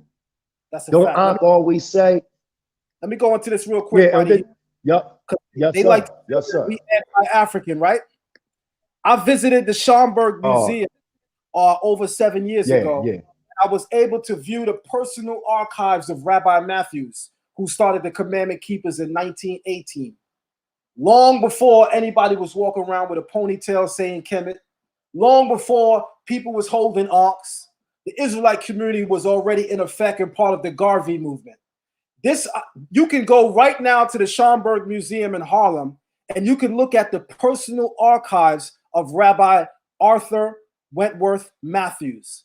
And when you look at it, he has a letter Absolutely. He has a letter directly addressed to him from Emperor Haile Selassie of Ethiopia. Haile Selassie asked Rabbi Matthews in this letter to speak in New York City on his behalf because he can't make it. If Israelites are anti-African, why would an Ethiopian emperor Haile Selassie, why would he ask a black Jew, an Israelite, Rabbi Matthews, to speak on his behalf at the African Conference of Nations? Come on. Come on. That is I'm going to repost this on my Facebook page right now for anybody who want to see it more clear. And another thing you should post up one day, brother. They don't even know who wrote the State of Israel's Constitution. Go ahead. Wasn't it African American by the name of Ralph Bunche? Oh shit, that won the Nobel Peace Prize. You talk about why they even go over there. What you mean? We was there in the beginning. We helped establish the land. What you talking about? You don't even know history, man. That's what I thought I'd say. Oh, you didn't know that Ralph Bunche won the Nobel Peace Prize because making a treaty for them, writing up a treaty to stop the Israeli-Palestinian war. And he also helped write the Constitution of the State of Israel. You do know that though, right? It's a fact. You do know that. Oh, you do know that vegetarian food amongst African Americans is popular. You know, because my grandfather and the Hebrew Israelites from Dimona. You do know that though, right? You do know that many of your Afrocentric, like Queen Afua, you know, so many different Afrocentric Jew Pukram, all of them. You know that they learned a lot from the nutritionists of Dimona. You do know that, right? I just want to make sure that you do know, like a lot of the clothing that Stevie Wonder be wearing and garments, you know, that's from the seamstress from Dimona, right? You do know that. You know that Stevie Wonder's nanny that raised him lived in Dimona. She lived in Dimona. I think she passed away. Lived in Dimona and she passed away over there. You do know that though, right? You do know that, you know, some of the prominent MCs were Israelites way back in the day. Dougie Fresh. Dougie Fresh used to come on the camp. The Mysterious Misfits. Slick I Rick. bet you they don't know this history, Mighty Hebrew. Watch this history, Right. Mighty Hebrew. You remember in the early 90s, what are some of the black clothing we used to wear, Mighty Hebrew? What's some of the clothing we used to wear from famous black 90s, designers? we was rocking in the 90s. Some was rocking cross colors. Some was rocking cross colors. Some was rocking FUBU. Some was rocking Ralph Lauren. I mean, different shit. But you saying black, you had FUBU, you had cross color. Who else you had? You had some, name them. It was a bunch of them. It was a few more. Watch this. You remember this? Remember Carl Kanai? Yeah, I remember Carl Kanai. Yeah. Carl Kanai used to live by Nostrand Avenue and used to come on the block and hang out with the Israelites. When Carl Kanai came among the Israelites, Chief Amos, I got this story from Chief Uziel. Chief Amos one day went to the city, right? And he got styled in like some baggy clothes. And when he came back to the block, Carl Kanai was like, yo, that looks real nice. And Chief Amos told him, this is going to be the new thing. I can show you how to do it. Carl Kanai said, yeah. Carl Kanai put his name on the shirts and on the pants and made them baggy. And from that moment on, the trend switched around the country and then the globe. We went from wearing jeans that fit you to baggy jeans. But that was inspired by Chief Amos working with Carl Kanai. In the 90s, Carl Kanai used to send boxes of Carl Kanai clothes. They don't know this. So you saying, hold on. So you saying, or before I say that, I just want to give a shout out to a rapper. Y'all heard of him from Philly that be with AR Ab, Dark Low. Dark Low regained his heritage as an Israelite. You know what I mean? Anybody that know about, I know you heard of Dark Low, Zion Lexx. He himself as an Israelite now? Yeah. That's what's up. Yeah, he's straight hardcore Hebrew Israelite. It's all on Instagram. He wearing the fringes. He let his hair grow. You see it all in the video. And if you listen to his latest album, you know what I mean? He lets you know that, you know, old heads say I'm Israel. He had to tip the scale. He from the 12 tribes of Israel. This way he breaking down. It's going down, man. But get into what you were saying. This is very interesting.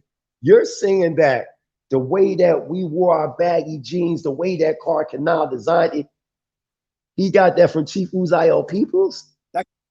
He got that from Chief Amos. May his memory be blessed. That's the father-in-law of I know Chief. I know who Chief Amos is. Yeah. So he got it from Chief Amos. That's right. In fact, if you want to go into more history, watch this. In the 90s, right? Roberto Duran, who fought Sugar Ray, the boxer, the Spanish boxer, Sugar Ray. Chief Amos was his manager in the 90s. Put him back on the block. Remember, was like one of the only people to give Sugar Ray hell, and Chief Amos was his manager. Ooh, because I definitely know, I do know the teacher Yoel, which is Zab Judah's father. Yeah. I congregated with him. Like Zab Judah, them dudes is born Israelites. Zab Judah was born an Israelite. Zab Judah name is Zabdiel Yehuda. That's his name. Zabdiel Yehuda. That's his full name. In 1998, Sports Illustrated came to Shema Israel to do a cover story at the camp in honor of Zab Judah. Zab Judah did a Sports Illustrated cover shoot at our temple in 1998. I remember I was there. So we got so much history. Zab Judah's father, Yoel Judah, was taught the martial arts by Crown Prince Zarishadai. Crown Prince Right, Prince Zarishadai, he the one. Yeah, he's the one that created the Lion Fist of Judah. That's right. That's right. If it wasn't for Crown Prince teaching Yoel Judah the martial arts, there would be no Zab Judah. Zab Judah's father learned the martial arts from my teacher, Crown Prince Zarishadai, and he's still here with us to tell the story. In fact, I need to bring him on the show. Okay. Absolutely. If you can call him, that's the elder right there. I love him. And, don't got no lineage. And he's sharp. And you know what? If you could, I can send you Saw Rabaz. Man, our elders, I told you, our elders are body, y'all elders. I don't give a damn. This about Israel. The hell with what they talking about. Y'all always want to big up y'all elders, this, that. Yo, the Crown Prince he calling right now, y'all think y'all know about different secret societies and y'all know about this and y'all know about Crown Prince. Or the Crown Prince, he know about all that shit. All that. And then some. No Hebrew, fluently. That's a fact. Come on, man. We got communities. We got communities in New York that they family speak Hebrew fluently, man. What are you talking about? Some of the greatest Hebrew linguists come from out of New York. Fact. I'm not gonna lie. New York has more people that dive into Hebrew than anywhere in the country. If in the United States, that's a fact. That's a fact. Now, when it comes to that hardcore law, and Zion Lexx to tell you, we in Philly, we don't play with that law. That's a fact. We don't play with that law. I'm telling you. That's a fact. Y'all violating Torah. Back in the day, like all this what's going on right now, it would have been some people knocking on cats' doors. I'm telling you. The Hebrews back then, they did not play. They did not play these games. These games that are being played on social, we from the era where niggas knock on your door. I'm not from this era. I'm not from this era where a nigga can talk shit and we can't do nothing to him. That's right. And they can talk about your mama. I remember, man, how they talked about my daughter, man. Like these guys is evil, Holmes. I remember. And how they lied. Constant lies. And guess what? In the end, the Most High showed and proved it was all fucking lies. Because I'm up and where they at. Where they at. I'm still here. Israel, telling y'all to leave from that wicked land over there and first leave from the wicked people. Maybe if y'all help Israel as a nation, the podcast is like Brother Zion Lexx, we won't have to go to other platforms to get more viewers to help the bill. We as a people, we made Sa-Neter who the fuck he is. We did. Sa-Neter is Sa-Neter based on our shortcomings within our own imagination to expand on our own, man. Let me say this. On that point, let me make something clear. I always give and gave Sa-Neter respect when I said to him, it was through your channel that most of my viewership came from. Absolutely. That don't change. That don't change. That's still the truth. That don't change. Absolutely. Before Israelites, Sa-Neter was known in Harlem. When Israelites came on Sa-Neter's show, Sa-Neter was known throughout the globe. So it's a two-way street, brother. Don't forget that. Two-way street. And it was because remember the Black conscious community, it's not a global phenomenon. But this Israelite thing, this shit is global. Everywhere I go, I run into Israelites. It don't matter what country on the planet I'm on. I'm running into conscious-minded Israelites that have Israelite communities, man. All over the world, man. I'm doing a big presentation with Indian Israelite scholars in India when the COVID calmed down over there. It's already set up. Look, we connecting with Israelites in India, all over the world. They don't even know my full history, brother. Let's go on the internet real quick. Watch this, Mighty Hebrew. Watch this. I don't do this often, but watch this, Mighty Hebrew. We're gonna type in, but sometimes it got to be done. It got to be done. Of course, we're gonna so type they in don't forget. Maybach, Jamaica. Let's figure out what that is. Watch this. They don't know. Don't do it to them.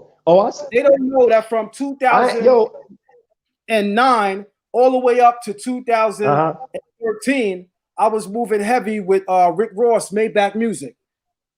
Even to the extent where me and Wale, even to the extent where me and Wale had beef. Yeah, I know the story. I heard about it. I heard about it. And they don't know that you a master DJ. They don't even know about that. Nah, but I do. Oh no, they don't know. I got a lot of history in the community. I know. Why you ain't telling them about that music you made? That little reggae? Yeah, they don't know, man. They don't know that when Movado got signed to DJ Khaled, it was because of my work. I went to Movado's manager, Julian, and I said, listen, without the backing of a major American distribution label, Movado is never going to be Jamaica in terms of his notoriety. I said, if you want to take a reggae artist like Movado and you want to make him global, you got to put him on a hip hop label. I was trying to get Movado to sign to Rick Ross's Jamaican division of Maybach Music, which is Maybach Jamaica. And let me let the people see what this is. Hold on. I want the people to see this. Watch this. Watch this. These people, they got no real. They act like we needed Sarnetta to build a buzz. Are you crazy? Right. You know how long I've been known? Right. Most of these dudes only known on Sarnetta. I got real history before I even met Sarnetta. You kidding me? Watch this. Watch this, Mighty Hebrew. I already know. 106 makes some noise. Tupac back record is so mean. Craziness. Give it up one more time for the whole bill. Wale, Meek Missiles. This is when Rick Ross dropped the Self-Made album. They just finished performing. Gang. The first question that Roxy gonna ask Rick Ross is not about the Self-Made album. It's not about Rick Ross. It's not about his new artist Meek Mill or Wale. But she gonna say, Rick Ross, before you go into anything, tell us about this Maybach Jamaica. Watch this. All right, so guys, the album Self-Made is in stores. Now it's a little special because it's Monday. The record is out on Monday. You got extra time to go get the album. Go buy the album in stores right now. All right, Rose. So there's a rumor going around that you're going to be adding another link to the whole Maybach Music group. You're going Maybach Music Jamaica. What is this all about? Man, shout out to Maybach Jamaica. Shout out to Magazine. It's official. Shout out to Magazine. Reggae artist on Maybach Music. That is the future of reggae. Look out for her. Brother, now when you go to the internet, you'll see who created Maybach Music Jamaica. I did. This is why I say I laugh at them when they say dumb shit like you needed Sarnetta to make a buzz for yourself or you needed Sarnetta to do this. You know what I was doing in the industry long before I even knew what the hell a Sarnetta is or was? You kidding me? You kidding me? Like, y'all gotta bring that argument to somebody else, not me. Not me. I already had a buzz. I didn't need TV to build a buzz for myself. My buzz with Sarnetta came from conscious information. But as far as all the other things I was doing, way before Sarnetta. Way before. Right. Because I was already traveling all over the world in Israel. I mean, he definitely, I respect Sarnetta when it came to, giving me the name Mighty Hebrew. But that was only getting notoriety in the Black conscious community. Right. But we was already known. I was already all over the country making alliances, spreading Hebrew Israelite sovereign nationalism before I even knew Sarnetta. That's why when we did that Young Masters back in 2009, and you had Taj Tariq Bey, and they was pulling out their sovereign identification cards, I was pulling out our sovereign identification cards. By the way, Hebrew Israelite sovereign nationalism. Like even when they did the Dr. Ben joint, if you remember, I don't know if you've seen that video, but had me, me and my ex-wife, we wind up doing this whole ceremony for Dr. Ben in the presence of Dr. Ben on Sarnetta. It was a Sarnetta event. And we did the whole thing where we gave him the water pitcher, some fruit, all that, so he could put for his feet and all that, as we did in ancient times. We came garmented up. It was a big ceremony, and I lectured there. You had Taj Tariq Bey, all them. This is when you had the unification back in them days. That stuff don't exist no more. No, not at Dr. Ben, see, listen, I swear to you, with everything I love, when we did that thing for Dr. Ben and did that ritual, when I came to Dr. Ben gave me a hug and a kiss. It's on Sarnetta video. And a kiss and said in my ear, "We are the real Hebrews." So don't sit up here and tell me. This man has told me this before.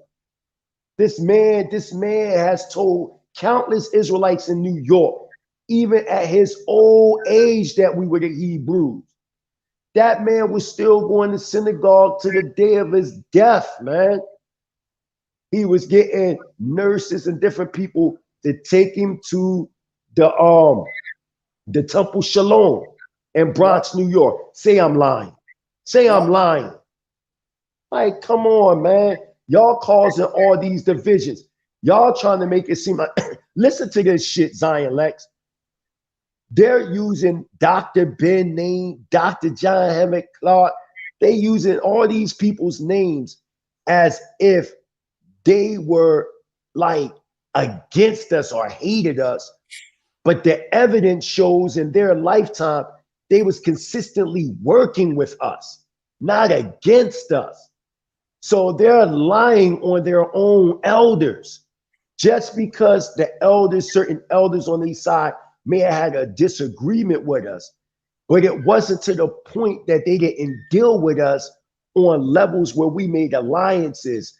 There's Hebrew and, Black Afrocentric communities that work together in West Africa. What are you talking about? These come from communities who had elders and leaders that made, like, I knew a Shaka Musa. While y'all talk about a Shaka Musa Barashingle, I know him personally before he died, because he was from West Philly. Yep. A lot of them Black political activists come from out of Philly. I grew up with members from the Move. The bones that they just found, Michael Africa, man, I grew up with all them cats, man. This is what I'm saying. I know Ramona Africa, Pan Africa. I was in the bin with Chucky Africa. Oh, I know all them cats. Like, I know I ate with these people as a kid. Originally right up there on 33rd and Powell Avenue, because they lived right up there on freaking Pearl Street. That's when the cops had the shootout with Move. Then they wind up going up to Osage Avenue in West Philly. And that's when they dropped a bomb on them. Come on, man. Facts. The people that you're interviewing, I grew up with these people. Like when you be having Shamir Shabazz on there, the former minister of the new Black Panther Party. That's my best friend. Me and Shamir grew up together. Y'all be talking artists like I grew up with this man. You understand what I'm saying? I grew up with this man. We were business partners together. He raised my children with my first baby mother. What are you talking about? Did you know that? You didn't know that me and Shamir grew up together. That y'all call King Shamir Shabazz. Yeah. He's the only one in our history that sued the president of the United States, George Bush, and beat him. What you talking about, man? These are the type of men I grew up around, man. I grew up in the JBM era, Junior Black Mafia, OK Corral, hard-hitting hustlers. Real shit. I grew up in the time while y'all was over here, y'all had the Supreme Team, all that in Queens, y'all had different, you know what I'm saying? Y'all had the real 50 Cent, you know what I mean? All of them, y'all had y'all Frank Matthews, Lucas, Barnes, Nicky Barnes. We had what? We had Philadelphia Black Mafia, as they would call it. It's really Black Brothers Incorporated. Larry Dawson, Sam Christian. You dealing with real men that deal with real shit, man. That's what I'm trying to tell you. My old manager was Too Tough from Tough Crew. My old manager, when I used to rap back in the day, my old rap partner is Shellyano. Anybody that know about the Smack videos, Smack know my old rap partner, Shellyano. I was rapping way back in the day with me when you had major figures, all that. Spado, that's my homie. That's what I'm saying. You talking to me like I'm just a nobody. Remember you said I'm a nobody. I'm a fucking legend where I'm from. Zaryat came to my neighborhood. I brought to Zaryat on my block. That's a fact, man. That's a fact. But you talk to me, I'm a legend. I'm a fucking legend.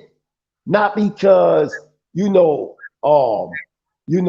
was just given that.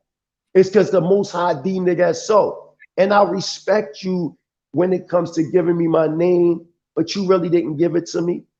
It was something you seen in me. You just identified what was already me. I always been the mighty Hebrew. You didn't give me that.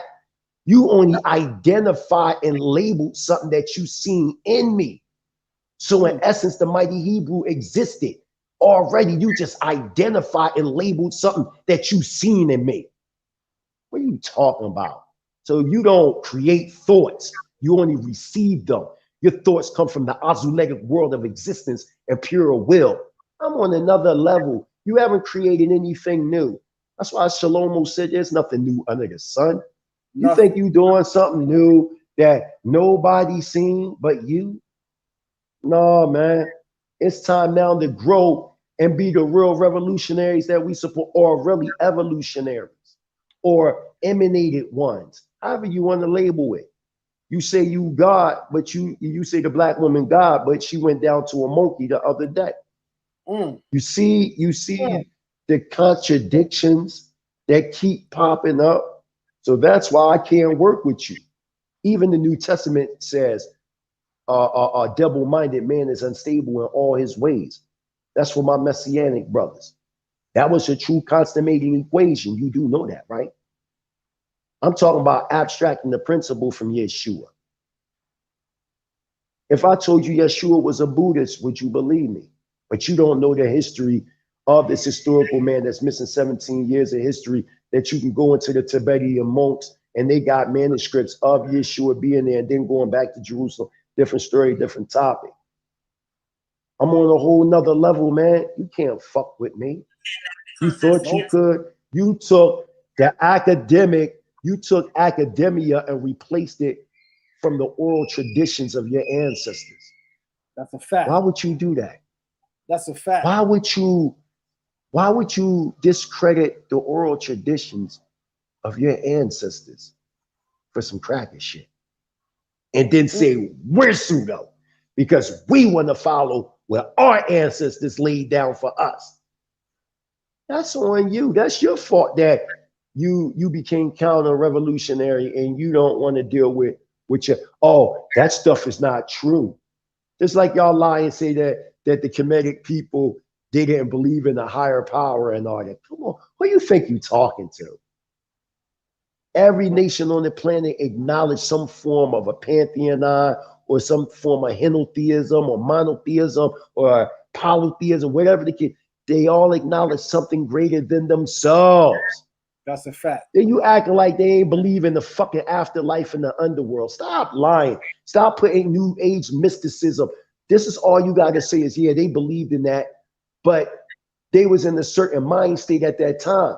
But today we can abstract the principle and form something out of the principle. Won't you just say that? Stop lying and saying that the Egyptians didn't believe in powers greater than themselves, because they did, man. They did. They worship these powers. They adored these powers. You can't have a priesthood and not acknowledge a God. Come on. Come on. Yeah. How y'all got a priesthood and you don't acknowledge a God? Come on. Right, Come on. right. What are you sacrificing to? Yourself? Come on with these bull. This is bullshit. Exactly. All y'all doing is putting new age mysticism to it, which, I mean, to a adapt-minded person, it's really nothing wrong with that if you understand how to use the principle to make the people around you socially better. But if you lying and saying, oh, they just didn't believe in it, the fucking crackers is using their gods to destroy you. But you say, oh, we don't want to deal with no power. But didn't Bennett, the late Bennett that wrote before the Mayflower, didn't he say the slave didn't worship the God of the Christians? He believed in the God of the Israelites. Did he not say that? Did he not say that? How you going to talk about we ain't know nothing about the fucking Bible when you can go into Timbuktu right now in Mali and they got the Torah engraved in Arabic? Oh, why is it in Arabic? Easy, nitwit, because during the time of the Dark Ages, from the 5th century CE to the 15th century CE, Arabic was the language of diplomacy. You do know that, right?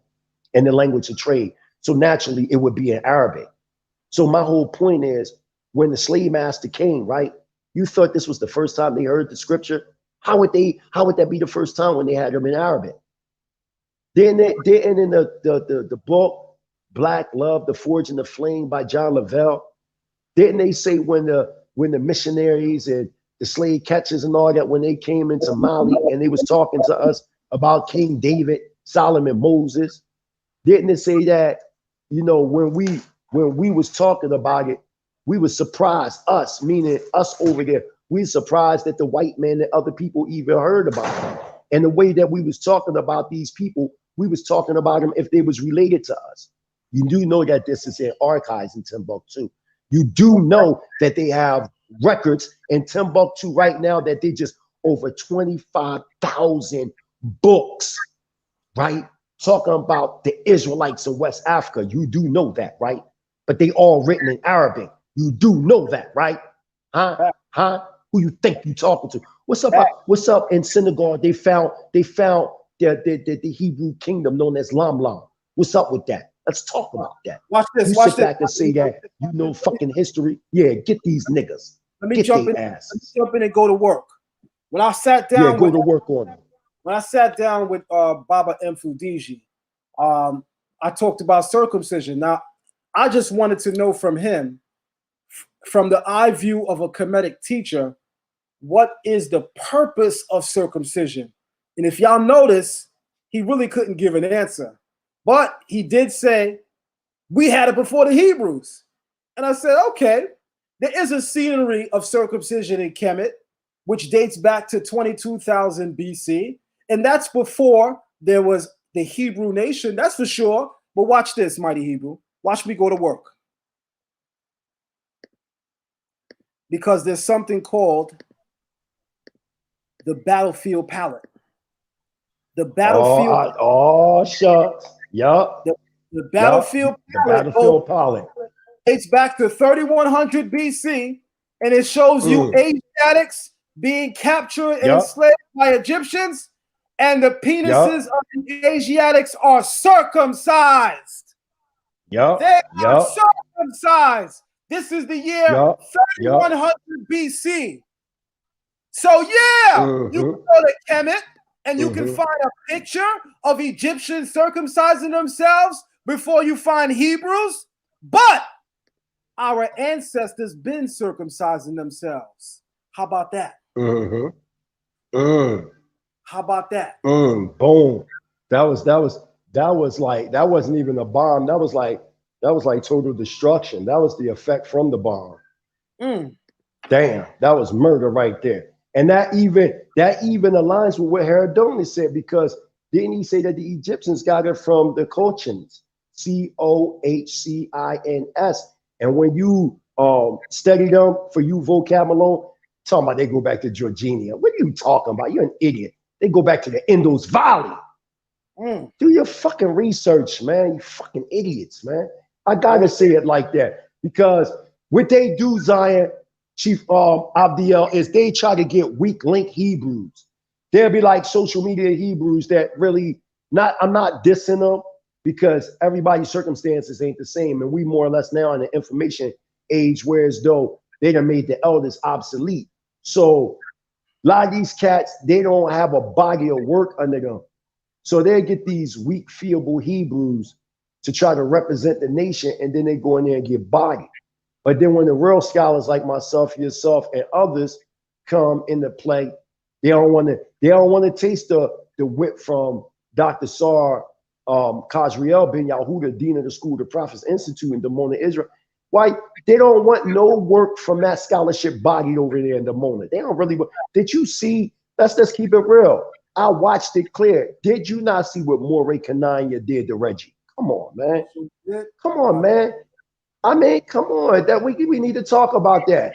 Like, how you going to sit up here and argue about if Israel is in Africa, and when you're looking at the geography, he broke everything down to geography, linguistics, everything. How, from animal and plant, that when you look at the Negev, that's just a local term for, you can see that in the 15th chapter of Joshua too, the Negev, and Dimona is a part of that. You see it in there too. But that's nothing but a greater extension of the Sahara Desert. Y'all should have known better than that. That's dumb as hell to think Israel isn't northeastern Africa. That's dumb for you not to acknowledge the truth, man. And then he got you when you try to talk about the Hyksos. You know what I mean? And we know for a fact through our research that the Hyksos were the Amalekites. Some people teach that. Because remember, when we was crossing the Jordan, remember we fought the Amalekites? And remember, in the Egyptian chronology, they say Egypt was overtaken by people without a fight. Why? Because when the plagues destroyed their motherfucking ass, when the Amalekites went in, they didn't have to fight. They just took it over. Come on, man. Are we going to say that? And then when you want to talk about the Amarnai tablets, they called it that because they found them in Amarnai, Egypt, amongst the cave of Akhenaten. Then y'all try to say, well, these Hebrews ain't talking about these Hebrews. These Harabu people ain't the Hebrews, because this during the time of Akhenaten. Oh, only if you think that Akhenaten is a contemporary of Moses, when he's not. He's really a contemporary of King David and Solomon. Come on, man. What are you talking about? Your Egyptian chronology is off. That's why when you look at the Amarnai letters, why do you think they talking about King David? Why do you think they talking about Saul calling the lion hearted? What are you talking about? The history is showing you that you don't know what you're talking about. Then you sit back and you talk about the Manatha Stella. Oh, y'all still using that old chronology? Dr. Ben talking about we came out of Egypt in 1291 BCE. Man, get the fuck out of here. You got to talk. We left there 1446 BCE. What are you talking about, man? You know what I mean? Some people believe it's the 18th dynasty. Me, I believe it's the end of the 12th dynasty, because I believe that y'all have the Egyptian chronology to fuck off. So when y'all be telling history, y'all be telling inaccurate history in different eras that it don't even belong there. And you can't say that I'm not telling the truth, because the latest academic consensus then shorted the Egyptian chronology. That shit's short as shit. They talking about the first pyramid was built now. They talking about 2400 BCE. What is you talking about, man? Thus proving the chronology of the Genesis account. You know what I because it's a line there. Come on, man. You know what I noticed, Mighty Yes, Hebrew? Yeah. You and I never have this many Hebrews on our live, unless it's a controversy. Sarnetta doesn't have many people on his live unless there's a controversy. The only difference is you and I will not work hard to create controversy to get those numbers. We're going to still consistently teach what we teach, the way that we teach, without trying to be controversial, because we're really invested in genuinely teaching. Whereas that platform is motivated and inspired and driven by controversy. It needs controversy in order to have such a large viewing audience. If enough Israelites supported platforms like this with this many more numbers, we wouldn't have to go on another platform to see an Israelite, which is crazy. Some of us only see certain Israelites on that platform.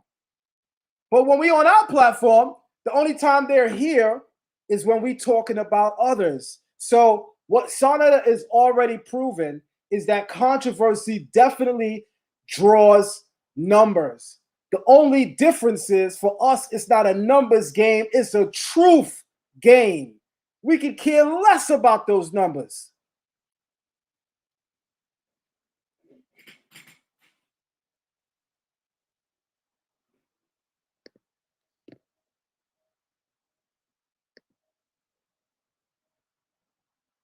You gotta unmute yourself, Mighty Hebrew. I said, damn, I ain't know it was this late. Remember, right now it's 10:35 p.m. my time. Yeah, man, so I'm gonna wrap it up myself. I miss lunch. I miss lunch. You miss lunch? There's a lot of people still on. They watching. We still got almost 400 people live. It's 375 people. Damn. Word, yeah. Man. So all I'm saying is, at the end of the day, it's about integrity, man. That's a fact. Don't never let nobody take y'all integrity away, man. Don't let nobody take y'all happiness away, man.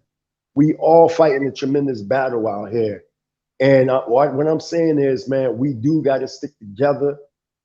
Nah, I mean, I will do what Priest down the Allah asked me. You know what I mean? I'll reach out. You know what I'm talking about. I ain't gonna be like live over the joint. But yeah, we got to come together. We got to see the enemy at hand. We got to stop being players on the chessboard and become mind builders and understand we build chessboards.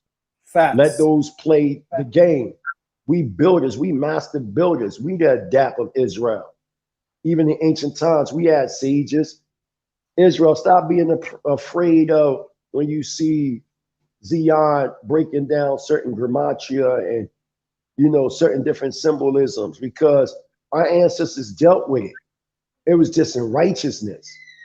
We got to get out of this Western mind state that everything is evil.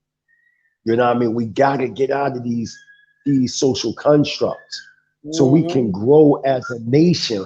You know, we have to, for the lack of word, we have to evolve. We have to become a productive nation. We can't no longer just sit around, just debate all day. Where's the productivity at? It's bigger than just land alone. We have to come into terms now. It's about self-autonomy. We need to use the Torah as the constitution for Israel, and Israel developing into a body politic. It's just that simple. It's just that, I mean, we have to return back to what is naturally ours. We have to stop letting academic consensus and scholarship hinder us from accepting what our ancestors wrote down. Just because you control an element, it don't mean that your narrative on it is right. That's a fact. That's the point. We got to stop believing everything this man tell us. He's trying to place himself. He's the hybrid. He's the one that's trying to place himself in history. You can't say that you God. This for you, Rabon. You God, right? Peace, God. I know today's mathematics. I know the 120 lessons, Lord. So in that, it don't say that the Asiatic black man, the maker, the owner, the cream of the planet, father of civilization, God of the universe. Don't they say the original Asiatic black man had no beginning and ending? We older than the sun, moon, stars, right?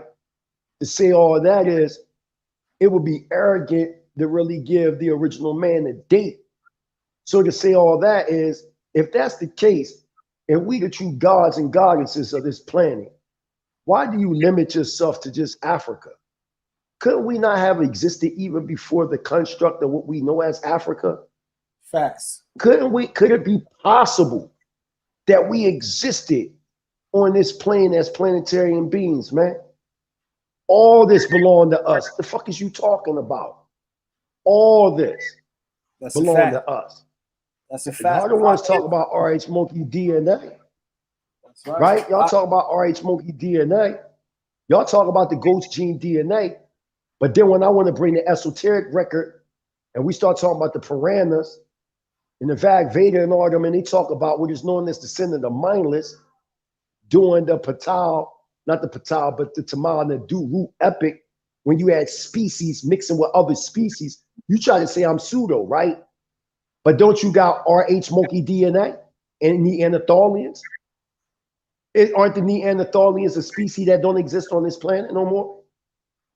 So could it be possible that a polygenesis could exist? Could it be possible? But that's what I'm saying. Y'all don't try to get understanding from people. Y'all just try to say that people are pseudo because you abandon what you believe was your ancestors. Remember back in the day, Zion Lexx, they used to have them seminars with the Asara Set Society, and they was doing all these different rituals, and they would say they were Egyptian and all that. The more and more they got into academia, the less and less they've been involved in it. That's why you ain't got many Jabaris out there no more. Facts. Like, I don't agree with everything Jabari say, but I do respect his integrity to stand as a Kemetic priest. Oh yeah, I'm talking about his belief. Oh yeah, he believes in that. Right? Yeah. He believes in that. And I'm not saying he right or wrong or any of that. I'm not here because this ain't about Jabari. But I'm using Jabari because he's a real scholar, number one. And number two, he really believes in that stuff. So in that retrospect, he's keeping alive the original intent. But they not. They trying to say there is no power. Fact. And sometimes you have Jabari say that certain things, these are just natural phenomena. But the reality, Jabari, these are deities. You telling me that the Egyptians, they made fucking mills for these deities and left them there, man. And you see that concept throughout the whole known world. That's why York walk. So it is not to do them type of things. Because the nations of the earth was already doing these things, man. What are you talking about? Yep. Kemet wasn't first doing this. Kemet are nothing but custodians of a lost civilization that they had no idea what they was dealing with. That's a it. fact. That's it. And I'm gonna leave it like that. I love you, Zion. Likewise, man. Likewise. We definitely got to do it again. I'll be hitting you up tomorrow, man, because I'm definitely going live tomorrow again around the same time that we started. So if you're free, jump in. And I may be going live a little later tonight, but you're gonna be sleeping. So tomorrow, if you want, I'm gonna be out. Yeah, you could jump in tomorrow, same time that we started today. Okay, yeah, I'll give you some play. I love you, Zion, man. You know what I mean? I'm gonna get off and watch whatever rest that you put. I'm gonna watch the rest of that, and I'm gonna head to bed. I love you. Anytime you need me, you know how I roll. Give a shout out to Hebrew Israelite Sovereign Nationals all over the world. I also, if you don't mind, Zion, can I give a shout out to a couple people? Yeah. Yeah, I just want to give a shout out to DJ Los, exclusive producer on the new album Mind Mentors Never Destroy. Also, exclusive producer Laura Melchizedek. Give a shout out to everybody that's involved. My mentors, Killer Priest, Hellraiser, giving me the mentorship on how to, put this album together, sharpen the razor. You know what I mean? Give a shout out to the Abbott, RZA. You know what I mean? Shout out to Teller B. Bronze Nazareth. Shout out to Dark Low, Rasul, brother Rasul from the Lost Children of Babylon. You know what I mean? Killer Priest, man, I love you, man. I will be on your podcast. Oh, matter of fact, I had a conversation with Killer Priest. He told me to tell you he love you, and he definitely wants you to come back on the show. Yeah, I'm definitely gonna come on. While we at it, definitely shout out to the RZA, man. To hear that the RZA is aware of some of the things that we doing and that he loves it. You know, being a fan of you know. Yeah, being a fan of the music and being a person that respects what he's doing right now in Hollywood. Definitely want to say shout out to the Abbott, shout out to the RZA, the brainchild of the Wu. The brainchild. Shout out to Hellraiser as well. That's the God. That's the God. Shout out to the homie Killer Absolutely. Priest. And I'm gonna tell you who else watch you. Ghostface Killer watch you. You know, Nas. They know who we are. Nas, Ghostface Killer, Nas, Artem. They know who me and you are. They know who we are because Nas is always with Killer Priest. So there's times that I done built with Killer Priest and Nas was right there. You know what I mean? So absolutely. Good peoples, man. Good people. So we're gonna close out here, y'all. Yeah. Mighty Hebrew, leave your info for anybody that want to track you down. Absolutely. You can track me down on email, mightyhebrew4@gmail.com. Again, that's the mightyhebrew4@gmail.com. You can go to my website, www.themightyhebrew.com. Also, my new website will be up in a few more weeks. That's the Mighty Hebrew University.ed. EDU. It is the first and only accredited Hebrew Israelite online university. Real accredited university. I gotta say this. You know what I'm saying? This ain't no, this is something I just put together. No, this can be looked up and you can see it. Okay. And I'm proud of the Israelite nation because what we're doing and the help of me developing Hebrew cosmogenesis, Hebrew anthropogenesis, Hebrew Israelite sovereign nationalism. I couldn't have did it without a Zion Lexx or without a divine prospect, a Captain Cesariot, a priest down to Allah, because just as y'all motivate others, y'all motivate me. You know what I mean? I'm an OG in this, like, you know what I mean? I'm getting up there. Soon I'll be 50 in the next 5 years. So I'm glad that brothers like you, y'all still pushing and y'all fighting, you know what I mean? And it gives me the motivation. Let me keep going on. But once I get 50, the Mighty Hebrew is officially retired. And all you dealing with is Prince Charland Dean. That's it. 5 more years, Mighty Hebrew is done.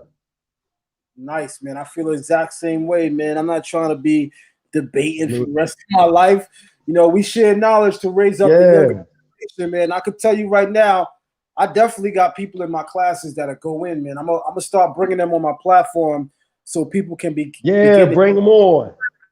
Our teachers had us groomed from early. Like in Shema, we used to teach the first Shabbat of every month, the first Sabbath of every single month. We had what's called the Young Men's Sabbath. I was part of a group in Shema called SOG, which stood for Son of God. I remember that. I remember the SOGs. You was a part of the SOGs. Yup.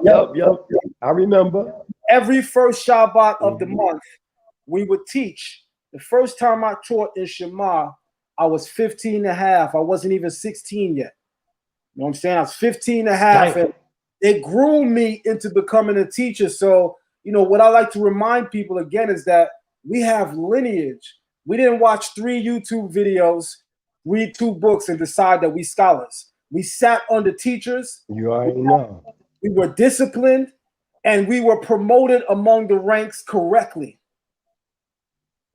And it shows when we speak. Absolutely. And it shows the way we carry. You can't just be no teacher. Yeah. We can't just, I'm this, I'm that, I'm this. I'm a prince because I was appointed a prince by a prince. The chief is a chief in the moray because he was appointed as such. We ain't just take these titles, we just this and that. No, you had to show yourself approved. But I'm gonna leave you, man. I love you, man. I respect what you're doing. Continue the great work, Zion. I love you. And when you're ready to come to Africa, man, you can come anytime. And if you want to do an interview with me, you know, my Isha and the staff team that we have here, you can be the first one to do it, to see the achievements of repatriating back to Africa. That's right. That's a fact, man. With that being said, family, continue to support family. For those of you who haven't, please, family, support the platform by sending a donation. Both myself and Mighty Hebrew, we do this. You could go to Mighty Hebrew University. You can go to Zion Lexx at Gmail. You can sign up at our classes and you could learn a lot. You can learn a lot. We build with celebrities. We build with every people. And we are empowering the community. We are playing our respective roles in empowering the community. Family, support the Mighty Hebrew. And of course, I'm also asking you to support Zion Lexx in this platform. You can hit me up at PayPal at zionlex@gmail.com. You can hit me up on Cash App at Zion Lexx. Mighty Hebrew, what's your financial information? Absolutely. You can definitely hit us up. You know, I'm going to wait for you to ask first. You know, you can definitely hit us up on our Cash App at the $ Princess Itana. The P is capitalized, Princess. The E is capitalized, ITANA. Princess Itana. We can even give you receipts and any type of donation that you do or give, we can show and prove what that money is used for. Thank you. Thank you so very much, Mighty Hebrew. Definitely appreciate having you, brother. We'll link again, man. Absolutely. I love you, Zion Lexx. Shalom Aleichem. May Yahweh be with you and your mishpachah. Lala Tov. Love you too, my brother. Lala Tov. All right, family. So we wrapping it up on this end, y'all. I hope y'all enjoyed this live. You know, I hope y'all enjoyed this live. You know, my dad told me years ago, family, I want y'all to hear me clearly. People kept hitting me up and they kept saying, hey, man, Sarnetta is disrespecting you on his platform. And I said, nah, not Sarnetta. He wouldn't do that. I said he was upset that I didn't debate Tazariak the way I could, but I don't think he would disrespect me. They said, nah, Zion, listen to me carefully. He is disrespecting you on his platform. He's talking about you renounce being an Israelite in the community. You renounce your teachers. Zion, we see in the video, you're not saying these things. Sarnetta is talking over the video and giving the appearance that you're saying these things. So I said, really? And I watched the video. And in watching the video, the first thing that came to mind was what my father used to tell me years ago. And I want everybody to hear this because I'm going to close out on this. Many years ago, my father would tell me that even an insult is a blessing in disguise. Shout out, family. Peace and love.